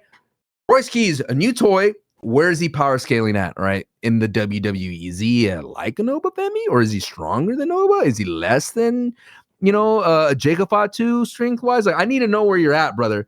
So that way I could gauge and see where you belong in this mix. They did and put him like in the meat category because he that's what I eliminated. mean. Yeah, they had him eliminate Damien, but eliminated by Bronson.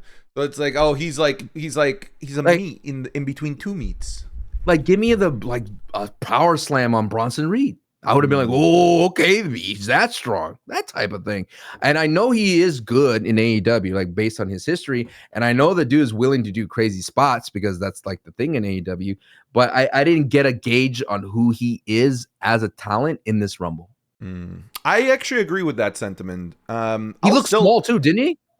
What? No, like he looked like not tall. He looked. Oh, okay. Like I thought you were trying to tell me that this man wasn't jacked to the gills. No, he's jacked to the gills, but he's compared to when he's on AEW, he looks like tall and massive. Yeah, he looked about as tall as Bronson. Okay. I'll go I'll go stock up. It's a debut on a PLE. They gave him the pyro. I'll go stock up. Okay. Austin Theory, dude, get the fuck out of here, man. Like, what are they doing with this guy? Nacho, what are they doing with this guy? Popping bottles. He is the pin eater, dude. Every faction has a Finn Balor. Yeah, stock down. Bronson Reed.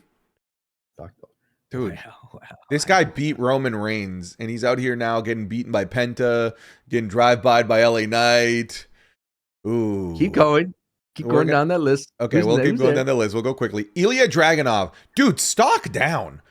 He did nothing in that Rumble. Like, I cannot remember Ilya in that Rumble at all. You don't remember this to Brock? Brock laughing? And Brock going, just throwing him out like a child that he was. Yeah, man, that was bad. You say that it's bad when he lost to Jey Uso those years ago. This was bad. This is real bad. Maybe people will forget it because it was Brock, but I thought that was bad. That's stock down for somebody that's been like your mid-card MVP for the past like 4.5 months. United States the champion, dude. Former champion. La Parka, I mean, stock up. People got to witness La Parka. I don't think it was the right venue for La Parka, though. No. People thought he was dead, which the original one is still alive, but it's like everyone was confused. Like, wait, is this the WCW Parka? No, dude. This is a whole other person. Dragon Lee, I'll say Rumble stock down in the Gunther segment. He looked awesome on Monday Night Raw. I liked how vicious he looked there. And then he got, murdered. Wait, you liked it when he yelled, "Fire!" That was so bad. That was so bad. I mean, in the Rumble, he also did nothing. Yeah. Stock down. Logan Paul. A lot of stock down in this moment, honestly. Yeah. Like a lot of stock down. It's crazy that we're saying a lot of people stock down. Go ahead. Yeah. Logan Paul. I mean, he made it Final Four. He avoided getting eliminated by LA Knight, but like the same? He didn't have a Rumble spot. No, you have to remember, Logan's like stock in the Rumble is this dude's gonna do something nutty, and I think like he didn't do that because he's a full timer now, and he has to like watch his body because Logan's history is he would always get hurt in his big matches that he would always have. And he would like tear something, strain something, and you remember his Rumble spot with Ricochet, like you can't top that. So it's interesting that he did something, but he didn't do anything. He didn't do his purpose, which is do something viral, that's his job. Logan Paul, that's why we have you in the ring. But I think he is shifting from that, getting away from that, and trying to be a full-time worker. And Santi, you and I both said that, brother, we love you as in terms of the virality that you bring. Don't stop doing that because that's what made you stand out. Don't try to be something you're not. It started with AJ Styles at WrestleMania. Yeah. Started there. Lesnar. Wait, no, sorry. Before Lesnar, there was... Sorry, okay, you can get your glasses ready. Before Lesnar, it was L.A. Knight making his return to the WWE, getting 3 eliminations. Hit me. He eliminated Bronson Reed, Austin Theory, and Brock Lesnar.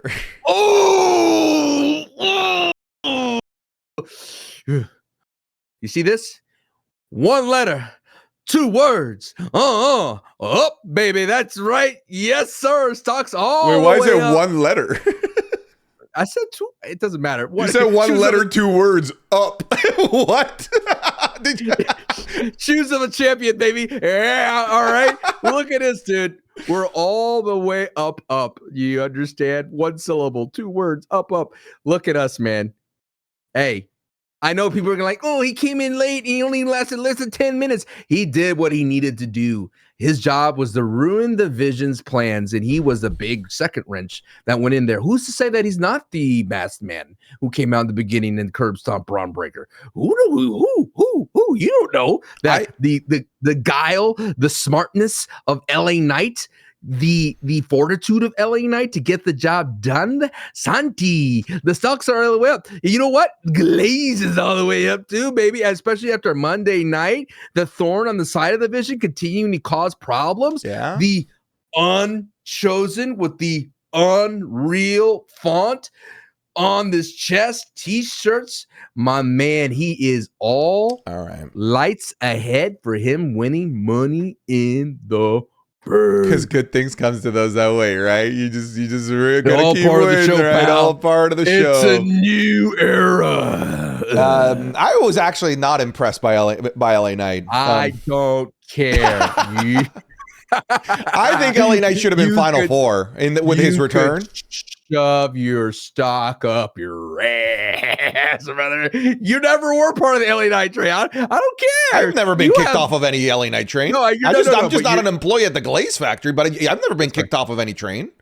Yeah, I want you to invest in the Glaze Factory. I want to invest in the Glaze Factory. I like LA Knight and I'll root for LA Knight, but I will not. I'm sorry, man. I just indulge in the glaze. If I'm Mark Cuban, I'm like, I just don't see the fundamentals here. I'm out. Dun dun dun dun dun dun dun dun dun dun. Sharks. I have. What if you were a wrestler? For $10,000, I'm asking for 10% of my company, 10% of my glaze. Mr. Wonderful will want to put like a what is it? He always does a rebate or something. Yeah, right? what's stopping somebody else from just taking the copyright and creating their own glaze factory? There's nothing proprietary here, and because of that, I'm out. Oh, you know what? I gotta go with the QVC girl. What was it, QVC girl? Yeah. I don't remember her name, but she's great. She's cool. Awesome. She's cool. Yeah. Brock Lesnar. Holy shit, man. This is I already went on a rant about this on one of my YouTube videos. Sure. Let me do it again. Okay, fine, whatever. The Brock Lesnar Oba thing, it could have been better. It could have been better. The elimination of Oba, it could have been better. I'm not mad about Brock eliminating Oba. If the intention is to do Oba versus Brock Lesnar, okay, sure. All right, fine. Brock Lesnar getting eliminated during Jey Uso's entrance is like the most disgusting thing that I could possibly think of doing. Sure. Not only is it stupid to like have one of your biggest names get eliminated so unceremoniously during the entrance of somebody else, but the whole stadium missed the elimination because they're looking to the side at Jey Uso going, we're eating, this is so much fun. Meanwhile, Brock Lesnar is getting eliminated by Cody Rhodes and an LA Knight. Brock Lesnar getting eliminated is a big deal because if he's in a Rumble, more often than not, he's going to win it. And when he doesn't win it, it's because he gets eliminated by a guy that becomes an instant star because of that elimination, or it sets up a big WrestleMania program. So what you're saying, LA Knight, Brock Lesnar? It could have been. They could have. I'm not saying that that's the case, but they could have maybe done something with that if they really wanted to. But you can't, because this was basically a commercial. He got Javon Evans. He got eliminated during commercial, basically. And I don't know whose fucking stupid idea it was to have Jey Uso come out through the crowd for this. That's so dumb. And then to run it back, I've learned to like the running it back, believe it or not. I'm like, this is cute. This is funny. At Survivor Series War Games, it worked. But like after you just spent 90 seconds to make it down to the point where by the time that you got to the ring, the next countdown has already started. WWE needs to figure it out, like production wise, timing wise, when it comes to this Jey Uso thing, because that killed this Rumble. That right there to me is the point where this Rumble died. The day that music died, the day the Rumble died, right there during Jey Uso's entrance. That's why it's a funny meme to blame Jey Uso for ruining this Rumble. It's obviously not his fault. It's whoever produced and made the decision to have Jey Uso make this dumbass, stupidly long entrance during the Royal Rumble and made the decision, intentional or not, because I think they were just rushing to get Lesnar out before Roman came in. But because they needed to rush that, while and Jey Uso's entrance is not being rushed, now you have Lesnar getting eliminated during a Jey Uso Yeet entrance where the entire arena, the entire stadium misses it, and you don't get anything out of the Brock Lesnar elimination. You always get something out of the Brock Lesnar elimination. Instead, you got nothing. You got nothing except more hate from the fans on Jey Uso. Thanks for coming to my TED Talk. I fucking hated that moment. It makes me genuinely upset. Take a look. Yeah, dude, that's a cardinal sin. Having elims happen during elimination, during entrances is always like a bad thing. It's always like it's a poorly produced thing because it's still difficult to do. But it's interesting though, Santi. Like who's the one that eliminated Brock?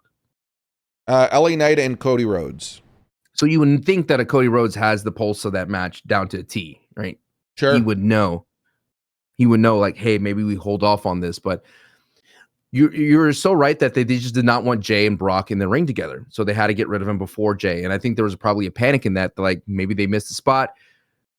I don't want to speculate. It's going to be WWE Unreal. They blame LA Knight. That's what I'm saying. Maybe LA Knight missed a spot. You don't freaking know, right? You never know what was happening behind the scenes. And I think like that's why we should never know what happens behind the scenes, because we should always just be in this nebulous spot rather than actually wanting to know the answers and demanding the answers. But in regards to Brock Lesnar, dude, Brock Lesnar, you're right, is a problem. The elimination in 2020 of Brock Lesnar from Drew McIntyre, that pop itself, when Drew Claymore Brock Lesnar out of the ring, was just as big as Drew McIntyre winning that Rumble. It was just that, because that dude dominated that Rumble for 13 eliminations. You're like, there's no one going to beat him. And Drew McIntyre, boom! And everyone's instant like, star. Instant star. Right. Same thing with like Brock Lesnar. It's interesting though. It's like I know a lot of people knock Brock Lesnar for not putting people over like Obafemi, but he didn't put Braun Strowman over in 2016. He did not. It took all the whites to eliminate Brock on that one. So it's like you have to, like I said, be patient with what they're going to do, because it's clear as day what that told me from Brock Lesnar and Obafemi is they're not ready to give up Brock Lesnar as the monster just yet. And which is a bummer, because we should be ready for that kind of thing. And at the same time, it's like, if you're going to unceremoniously get rid of Brock Lesnar, then you got to have a pay. What if Brock Lesnar attacked Cody again or LA Knight, just to have that feeling about it? Because it felt like when Brock left the ring, he didn't care. He didn't care that he got eliminated. And you know, look at Shawn Michaels in 2010. When he got eliminated, it freaking mattered when Shawn got eliminated. Because if you remember the story, Shawn was trying to get back into the Mania picture so he could face Undertaker to revenge his loss. And he was like fixated on it. And he was getting crazy about it. And it blows my mind that when Shawn got out, dude, there was a huge crash out. And I feel like there was no crash outs here from this. That even Braun Breaker, I thought, oh, maybe Braun Breaker comes back because he's so pissed off that he's going to come back and ruin the Rumble. But they didn't do that. He just sulked away and ran away. So it's just like, I think that's what was missing is like the WWE. Don't you understand? You have like unfathomable amounts of creativity that you can do that you have done in the past of the Rumble. Vince McMahon, 1999, usually used his whole stooge group to throw out people. He went out and he was out in the concourse and they had so much craziness and shenanigans. And when Maven eliminated Undertaker, didn't they fight like in a suite? At some point, Undertaker was like pissed. He was just beating him up everywhere. Yeah, well, yeah, so, that was after the elimination. Yeah.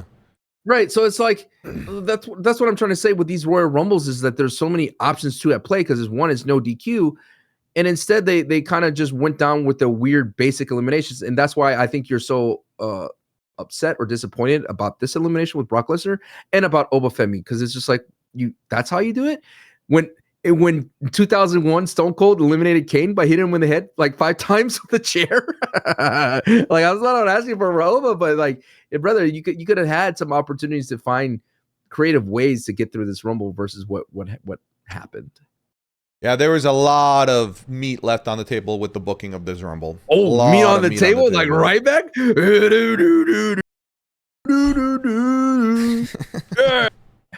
Yeah, funny enough, who was in the 1v1 with John Cena when he won the Rumble? Ryback. Yeah. Yeah. And people were rooting for Ryback. I know. Isn't it crazy? Crazy. All right, let's wrap this up here. We have The Miz. I mean, he didn't do anything. Did you hear the stat?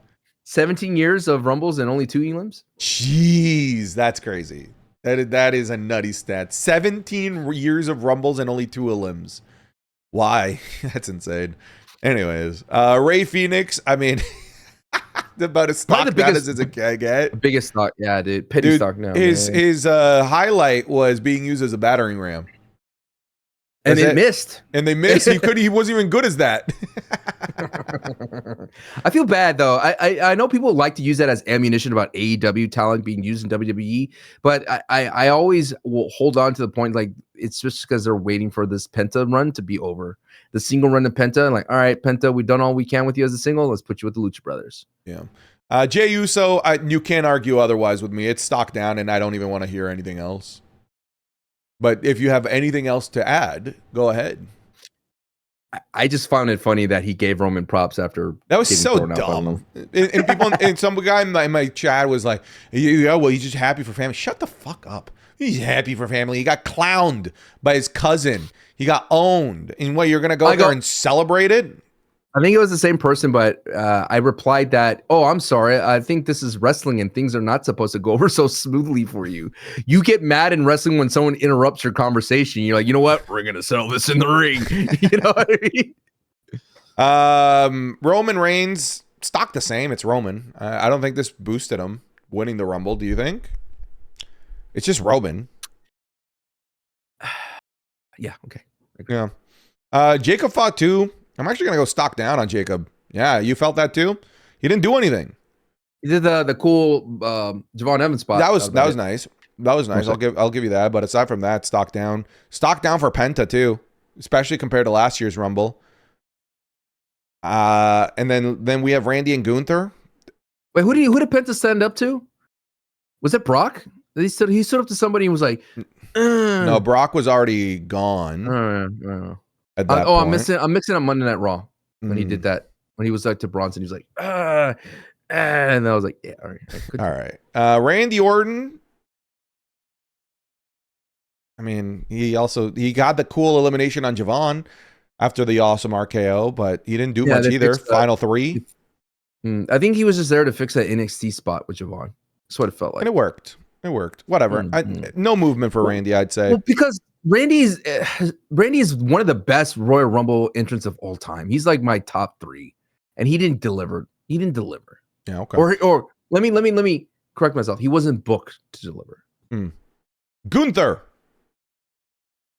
down in the Rumble, right?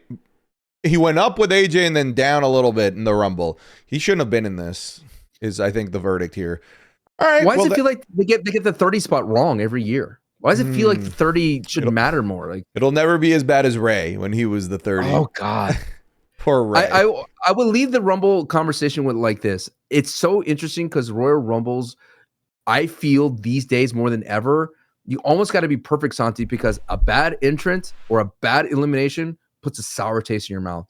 And I feel like this is not a modern thing. This started like way back in the 2010s or 2015s or so. Like the Daniel Bryan, when Daniel Bryan got eliminated, you'd be like, this Rumble sucks. Immediately, you'd be like, oh, this sucks. When Bray Wyatt got eliminated, oh, this sucks. How did Dolph get eliminated? This is awful. Dean Ambrose, oh, man, this sucks. So I feel that going forward, I hope the WWE understands that if you're going to have someone get eliminated, make it matter and make it make sense so that we could feel justified when you tell us who you booked to be winning. Like, okay. Yeah, I see it. Yeah. What was the last Rumble where you're like, hell yeah? Was it Cody? Was it Cody? For a 30? No, that made you go like, hell yeah, you're right for the men. Like, yeah, Cody, Yeah. let's go. Yeah, definitely Cody. Yeah, Cody. Because Cody, what did he do when after he won? I won you, Roman. You. Yeah, that was hype. Yeah, That was that hype. was like, All right. Well, let's take over some non-Rumble related stuff. We can probably fly through some of this other stuff because we talked about a lot of this stuff already, kind of as is. I do want to talk about the CM Punk and Roman Reigns segment. I thought that was an absolutely stellar segment, a segment that I unfortunately think did a lot of damage to Drew McIntyre and the WWE Championship. It was like 10 minutes of the back and forth promos was just who has beaten Drew McIntyre the worst and why Drew McIntyre is the easier champion to beat, which I don't think really is a great way. Like building your feud in spite of the other isn't a good, I don't think is a good move. I really don't. But I still hold by the belief that this was an incredible promo. These two, obviously we know CM Punk is incredible. Roman Reigns can be fantastic as well. But in this particular back and forth, Roman just felt amazing.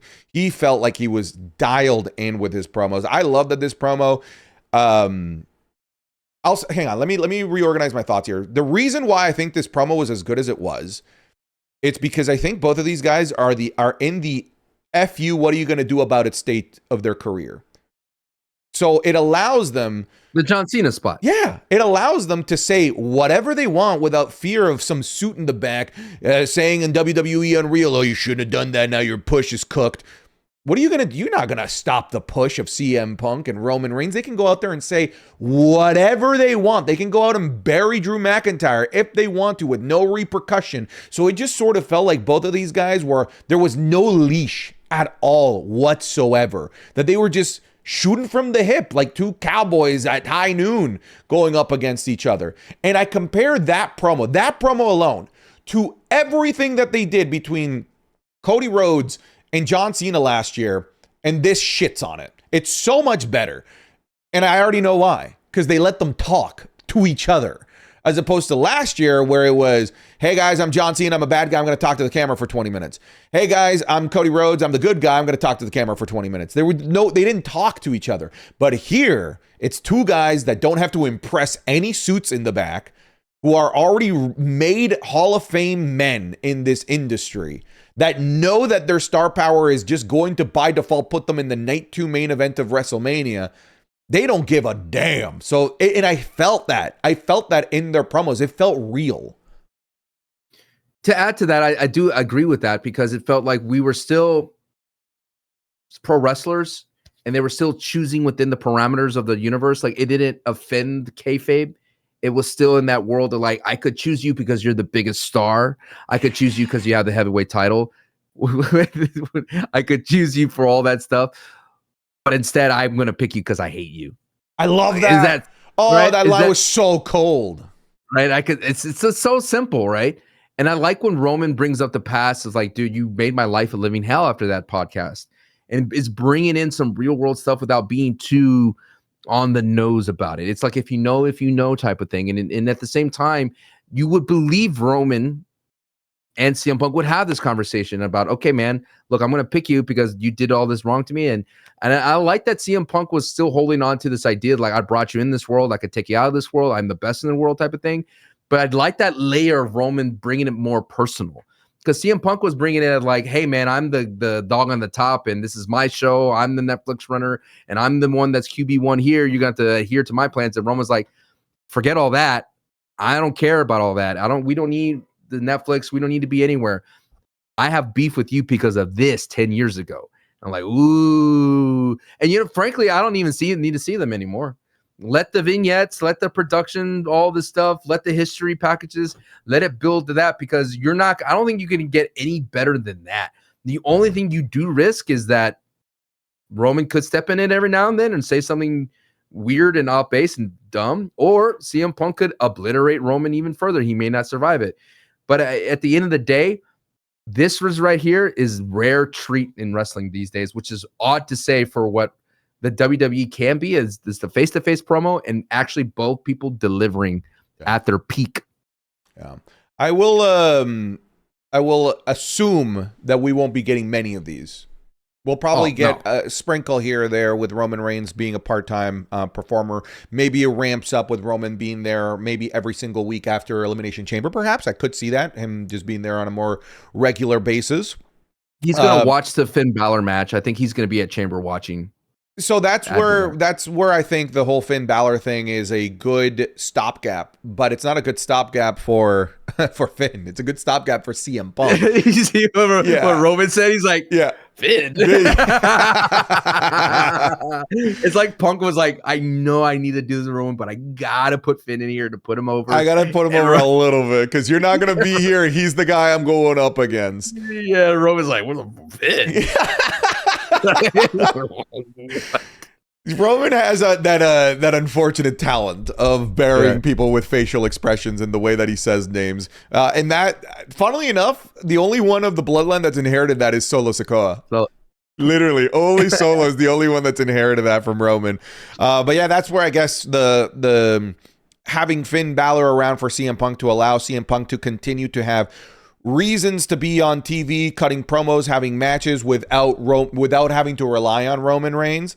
Because I think we both agree we're not expecting Roman Reigns there to be there every single week. We cannot expect this quality of promo every single week. That is a promo of the year contender type of deal, and we're not going to get very many of those.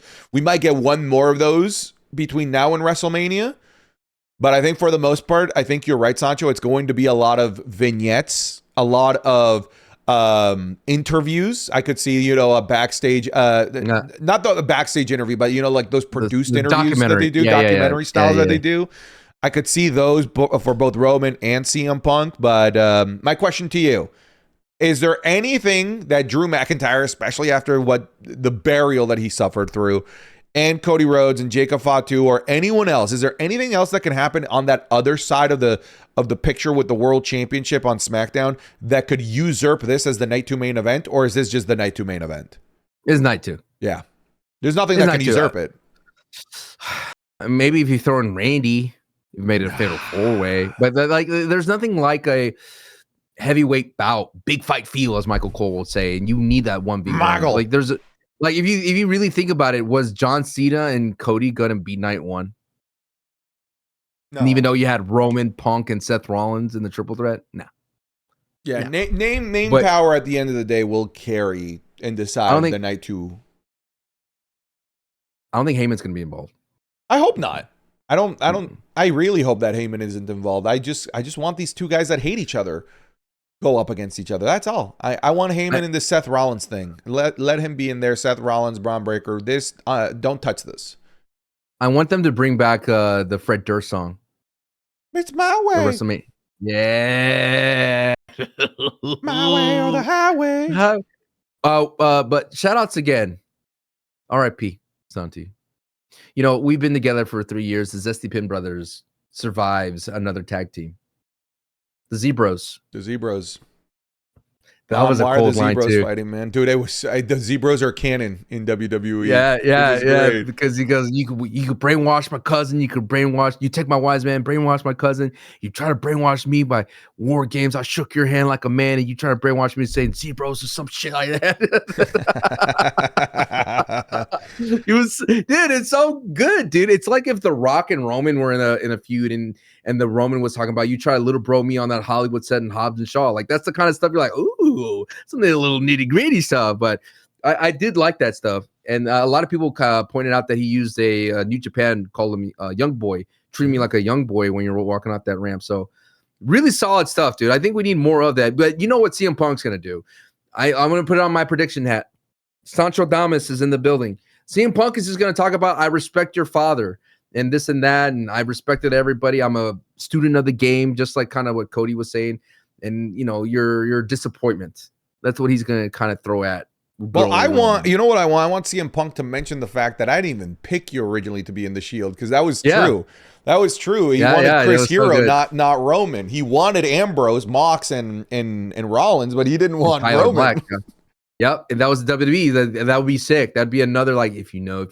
They shoved you down my throat, and I had to take you in like the abandoned orphan that you are.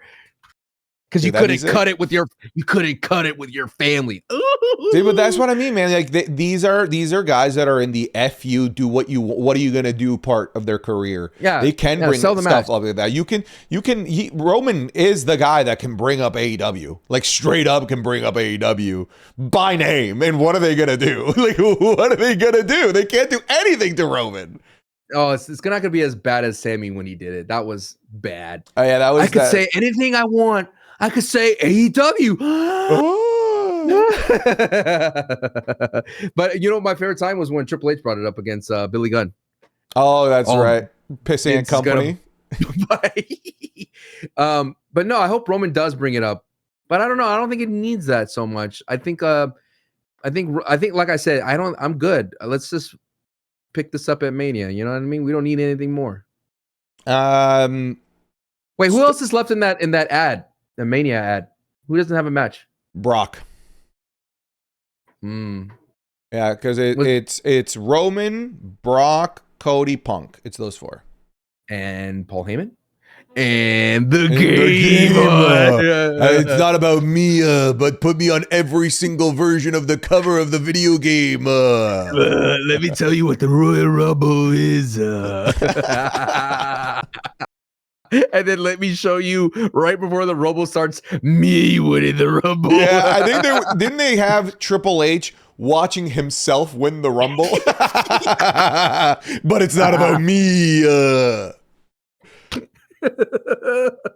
All right, let's finish up. Take more housekeeping here. We've talked about Drew. We've talked about Punk and Roman. Stephanie Vaked retains. You know that they def rebelled our girl. Unfortunately, I still think there's room for Raquel here. It looks like Liv Morgan has picked Stephanie, but. And Stephanie versus Liv, I think it will be a good match. But if you want a good match with a good story, add Raquel in there. Let me rephrase what I just said. Not a good match with a good story, a better match with a good story. You add Raquel in there. I think Raquel adds that oomph that you can't get from Liv and Raquel because of their stature and their strength. And then you Liv add. Steph. Sorry, yes. Who did I say? Yeah. You said Raquel adds to Liv and Raquel. Yeah, Steph. Yeah. It's not as bad as your one letter, two words, up. He's the shoes of a champion, dude. Add Raquel to it. We got sexy. Yeah, we got a women's triple threat last year that was awesome. I don't know that it'll replicate that level of quality, but like, hell yeah, dude, let's add that to the Mania card.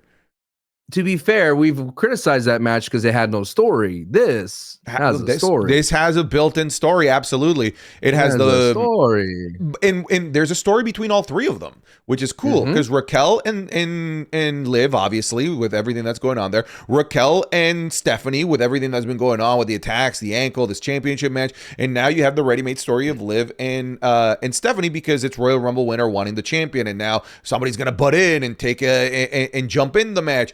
There's way more of a story here for sure than Liv, Rhea, and Bianca. I really think, man, they should add Raquel to this match. Are you pumpkining? I might be, dude. We're past the 2 hour mark. Have you looked?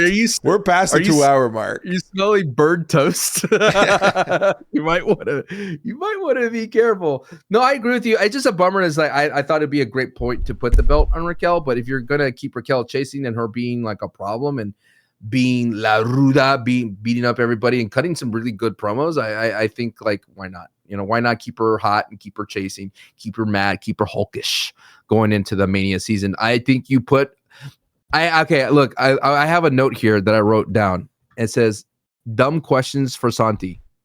Okay. Remember, dumb question. Okay. I'm allowed to ask dumb questions, and you're allowed to be mad at me. Just because I have free speech doesn't mean there's no consequences to this. Okay?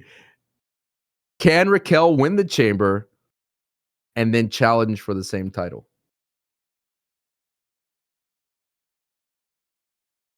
Yes. Why not? Why not? Yes. It'd be a waste of a major PLE, but hey. It would be. it would be a major waste, but yeah, I don't see why she couldn't. Thank you. Thank you for coming to my question. Is that all, you said dumb questions, so I thought there was multiple. No. I said no. I have a notepad called "Dumb Questions" for Santi. Oh, okay, so okay. A rolling one. When I lay down in bed and you send me like weird IG reels, I go, dude. I meant to send you a weird IG reel, and I accidentally sent it to Muhammad. Yeah. You sent it to me. I was like, did he send you the Shrek one? No, he didn't. Oh wait, the guy making out with Shrek. Yes. Yeah. So I meant to send that to you, and I actually sent it to Muhammad, and I think Muhammad sent it to you. The guy opened the door. He's like, oh. Listen here, you're not boys or you're not friends with your girls and gals unless you send obscure, strange as reels in IG. Our DMs are heinous in terms of the reels that we send each other. I'll run into something that like legitimately harms my soul. I'm like, yeah, it's going to Sancho. Yes, he needs to be problematic with me too. But yeah, man, I think I think Mania is shaping up pretty nicely here. I think at the end of the day, I'm hoping this Oba domino falls in the right place where it belongs. Doesn't matter for you because you're not allowed on the train anyway, dude. It could fall it could fall exactly how you want. Yeah, maybe he squashes LA Knight. That's where it lands. You're not allowed on it, brother. It doesn't matter what you say, do. You're just never going to be allowed. What I do wish eventually that we get to, I wish if it could be the Warriors, I wish it was New Day in that spot. Like it'd be so cool to see him squash Xavier and Kofi. That would have spoke volumes for me. Imagine Morning Woods there, and then like they're all sad, and they have like a funeral procession, and then that would have been. Who are they even supposed to face? The War Raiders. That's the Bella Twins. They came out next after. No, I don't think the War Raiders were supposed to face the Bella Twins. They came out right after. You're right. Great way to follow up the Opa segment with the Bella Twins. Do you think Gunther retires the Bella Twins next? It's the play, right? I saw the tower. Nikki, you are so bad that even two of you can beat me. All right, well, let's wrap it up here, folks. Thank you. Oh no, we got to do the new heat order. We got to find the my bad. Wait! You can't leave. You didn't mean it. People are like, dude, do I have a pin? Oh no, Santi, we may not have a pen today. Okay, we're gonna use a Crayola. All right, for those of you who don't know, the Royal Rumble is the new heat orders, the buzz, the excitement of everything that's happening that we want to tune in for. It is a sacred list. It is a list that so many people love and support, and they admire. It's their favorite part of the show. Some people say. Somebody took my pen. At number 1, Santi, who do you have? I mean, because of the promo, I think I'd go 1, 2 Roman Punk. Wow. And then 3 Liv. Okay, I like that. I'm just looking for my. See if that pin fell down somewhere. Where's that pin? Just to give you an idea, last week we had AJ Styles at 1. Just let everybody know. Okay. Good old AJ. So, any love for AJ Styles? No, he'll be on this list, but like we gotta. I think those 3 should be higher. Okay, 1 CM or Roman. Yeah, Roman over Punk. Roman. Who has more buzz? Yeah, I know he's retired, Roman. But okay. No, I was gonna ask Roman. About AJ or Gunther. Gunther, because the way he came out on Monday night was fun. I'd go Gunther AJ here. Yeah. I think I'd slot in Oba right after. Okay. I can't give my thoughts on that, so I'll say okay. Yep. Just put it on there. Not allowed. Yep. You know what? The not allowed was a little weak on Monday night. Just saying. The not allowed. Y'all guys. Yeah, it was a little weak. Your little not allowed wave. Oh, you didn't feel it? A little weak. So when they show up, 6 ads. 6 Bang! ads. Oh, but 6. Okay. Sorry, again, we don't have a pin, but there you go. This is like, give me your number. He orders 6 Obas, 5 AJ, 4 Gunther, 3 Liv, 2 Punk, 1 Roman. Who's at 7? Oh, shout out to Dom returning. Dude, it looked like he didn't want to be there. I pointed that out in the Raw review. The best part of Dom, dude. No, Dom. I went about it in the You're review. Such a Dom hater. He didn't have the swagger I'm used to. Dom hater. He didn't have it. Dom hater. Underwhelming return too. Oh my God! Someone DM Dom. Let's get Anthony. I'm sure Anthony has Dom in his DMs. All right, who we got next? Tell him. Let's see. Oh, by the way, what a big blunder by not having Kit Wilson in the Rumble. I know people are like, well, it's a Saudi crowd different. Like, I don't care. Kit Wilson needed a Rumble spot after his virality moment. There's no excuse. Sorry. He should have just gotten eaten by Oba. Like, after Matt Cardona, instead of Damian Priest, have Kit Wilson do his whole shtick, call Oba toxic, and then get eliminated. Oh, toxic.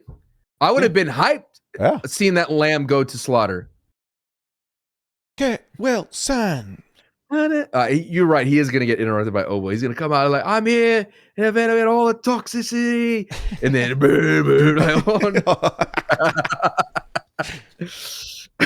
because that's a good rub for Oba, like a virality rub, as opposed to just like, hey, let me, because the first one is, hey, let me show you legitimacy, me beating up 2 guys that are my size.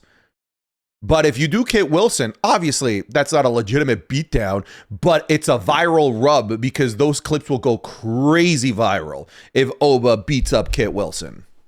Mm-hmm. He has feeling in the motion. How about Sol Ruca?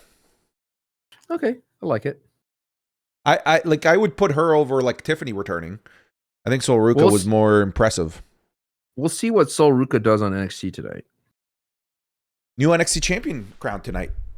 6-man ladder match. You should tune into NXT tonight. I think tonight is a hey, this is what our new generation is going to look like. It can be a little bit of a make or break episode. A new class? That's right. I would, but I got kids. Like Heath Slater. I got kids. All right, Heath Slater. Number 8. Hit me 8. Tiffany? With 8. Tiffy? Yeah. No. Okay, Raquel? Over Raquel? Oh, yeah, no, I'd go Raquel. No love for Stephanie Vaquer? No. The theme really hurt her I think much, it did. Huh? What about Lash Legend? Ooh, I like that at 10. How about that? Okay. So who's 9? I'm trying to think. Oh, Dragon Lee? That was the best Dragon Lee has looked on the main roster. No love for LA Knight? We could, like, if you want. I won't fight you. If you want to put LA Knight here, I'll allow it. I'll put it. Because he was. The problem was like it didn't feel like the main segment. Does that make sense? Yeah. Yeah, no, I agree. It's like you ever eat a delicious appetizer, a delicious succulent meal, but it was so early in the meal you don't remember it. You just remember the main course that was being bomb. Does that make sense? Sure. You have to go. You have to go like, oh yeah, we had those chips and salsa. You know. LA Knight, dude, chips and salsa. Now here is the Crayola version. Number 10, Lash Legend. Number 9, LA Knight. Number 8, Raquel. Number 7, Sol Ruca. Number 6, Oba. Number 5, AJ. Number 4, Gunther. Number 3, Liv. And number 2, Punk. Number 1, Roman Reigns. That was the best line. I will go on a main event. I will take you to the main event, and you will acknowledge me. All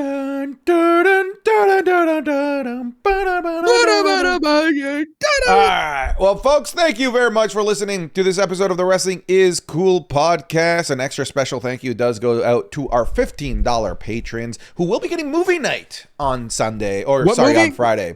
We're going to be watching Scooby-Doo WrestleMania Mysteries. Should be a fun one. Definitely a lot more lighthearted than our last one with people getting their eyes getting gouged out and see no evil. Scooby-Doo is ruthless, though. So did you see that? Well, somebody made a comment about instead of Wepa, they're like Repa or something like Repa Reggie. So shout out goes out to Chargers Are Posters and Frauds, Toasty, Ayo Salguero, Active D4C, Abreem Zuda, Alex Regal, Alex, Alfie the Chosen One, Alfie Walfi, American Nightmare, Cody Lander, Anthony Blaze, Antonio Arjona, Antony Arix, Ariel Pacheco, Arrogance, Ashley, Ashlyn Poole, Ozzy Kingslayer. Hey, it's me. I'm Wepping. I'm out here to Wepa. Bailey Saunders, Beans, Be Hostile, Blair, the Scottish Warrior, Blenda, Blue Cord, Bluefish, Bradley, Braden Primo, Brie Bella got a better pop than Obafemi. She got a better pop than everyone. Everybody. Brody Cyphers, Brian Gallardo, Bubba, the Big Fella, Cameron Waring, Cameron Talks WWE, Cameron Whittle, can Gunther retire Sancho, please? I just see you in the retirement home, sleeper home. Carlos. I'll reach out to you like, Santi, and you be like, ah, and then you turn your back on me. Oh, no. CB, Chad, Chainster, Chandler, Swinford, Chris Butner, Lucas, Christian Anderson, Chucky Gonzalez, Cool Whip Tim, Corey King, Cucumber, Dan Schubert, Derek Barnhart, Digi316, D. Lopez, Dominic DeCoco, Drake Hughley, Dylan, Eagle Steve, Egg Toast, El Grande Ameriguner Zap, El Hijo de un Phenomenal Gunther Jr., El Juan de Americano, El Yoshi, Eric Ruiz Romero, Ethan Richardson, Extremely Depressed Finn Balor Lover. Hey, I'm Santi. I'm out here Santiing. Isatch, goodbye, Roman. Hello, McDaniel. Hey, it's Roman. I'm announcing here to face Punk. Hey, Finger Poke of Doom, Fletcher Walpole, FMFCMA, Foster JK, Freddie Trejo, Freezer, Fugnux, Evasin, Fugnux, you as in Ugnux, Gilbert Deans. Give me that toxic Bing Bong Wepa before I scream without the S. Oh, God, ew. Glass Eater, Godspeed, Goose Lesnar, GXA Man, Heath Robertson, Hey Shakes, I'm Rick James, bitch, Ian McNugget, I'm Braun Strowman. Issa says, week 8, asking Santi to pay for my WrestleMania ticket. It's Mista, it's Bogey, it's Astro Kid, it's Jack Ghibley, Jack Harris, Jackson, Jacob Mueller, Jacob Saffel, Jake Evans, James Armin, Jared Hernandez, Jason DeDios, Jason Flynn, Jason Vane, Javier Rodriguez, Jax Teller, JVM McDuffie, JC Worley, Jeremiah Finley, Jeremiah Kelly, Jahihia Hihi, Joe Benitez, Joe Exotic, I'm never going to financially recover from this, Joe Velez, Joey Romig, Joey Wrestling, Jonathan Cox, Johnny Moore, Johnny Owens, Jordan Brennan, Jordan Lynch, Josh Norfleet, Joshua Kane, Joshua Osterhout, Juan Lomelli, Juan Vega, Juliana Sarfi, Julian Wainwright, Junior, Justin Brooks, Justin Perkins, Caden Seals, Caleb Martins, Kevin Vega, Kevin Clark, LA Knight needs more glazing, Lawrence Richards, Liam Lil Shifu, Logan Ward, Luisito El Clavo, Mahed, Mal de Sol, Ruka Glazer, Manny Fernandez, Mark Barney, YCSM, Matthew Oberg, Matthew Watkins, Mossy, me versus Rhea in a bedroom Punjabi prison match. You'd lose. Mackay, Meredith Lee, Michael Paz, Michael III, Michael Vera, Miguel Paredes, Minoru Suzuki is goated, Muhammad Al-Banai, Mr. Gibby Fresh Zab, Nathan Tully, Nicholas Kyle, Nihilus, Nyquil Pad Noah, Nuridin was Nuridin, Obi Nobi, Oil Up Now Santi, Old Man Rican, Oliver Hammonds, Omar Ghazawi, Oscar Ruiz, OV1, Kenobi 21, Papa Bear 26, Pat R, Pat McMark, petition for Jelly Roll to hit the Wepa in the wind, Brody, Prince Vegeta, Puppet Specker Johnson, Randomly Chosen, Rainier Neko, Reaper God, Red Hot Wepa Peppas. That one will always make me laugh. Rick Marr, Ricky Dutcher, Ryan Halberg, Ryan Nunez, Ryan Spradley, Riley, Sadie Brink. Sancho doesn't get a safe space or thumbnail. Sancho, I need to borrow some sweats. Santi and Sancho are the new Zebros. Santi eats Sancho the long way. Santi is toxic. Santi listens to Tom McDonald, Sauce God, Saudi Rick Boog, Savage Fields, Scott Linden. Shane, Sean Sampson, Shitstain Nakamura, Slayer, Stay True, Super Malachi Galaxy, the King of Bro Code, the Patriots own the Chargers, Vanilla Joe Rilla, the Wepa Warrior Bing Bong, the LA Knight Mega Glazer Jacob Kufis, the Final Boss Bloodline Rules, Tom Lehman, Trent Head, Trevor Harder, Trevin Shiflett, Turner Dahl, TWD, Tycho, Tyler Bouchard, Tyler Logan, Tyler McGarry, Undead, Unknown Zero, Vacant Going Over, LA Knight, Vegan Penguin, Venom, Verzo, Voidsy, Wade, Juan Pablo, Wayne Heiser, Wepa Group LLC, White Mexican, Wody, William Newton, W. Kelly FM, Zach Smira, Yo Girl Side, Zach Griffin, Zach Hewitt, Zach Wetstein, Zachary Rhodes, Zach Butcher, Zay2K needs Santi to oil up, Zeke Love, Zergzito, and Just in Case. Thank you guys very much for watching this episode of the Wrestling is Cool podcast. Thank you for your support. We'll see you guys in the next one. Take care and goodbye.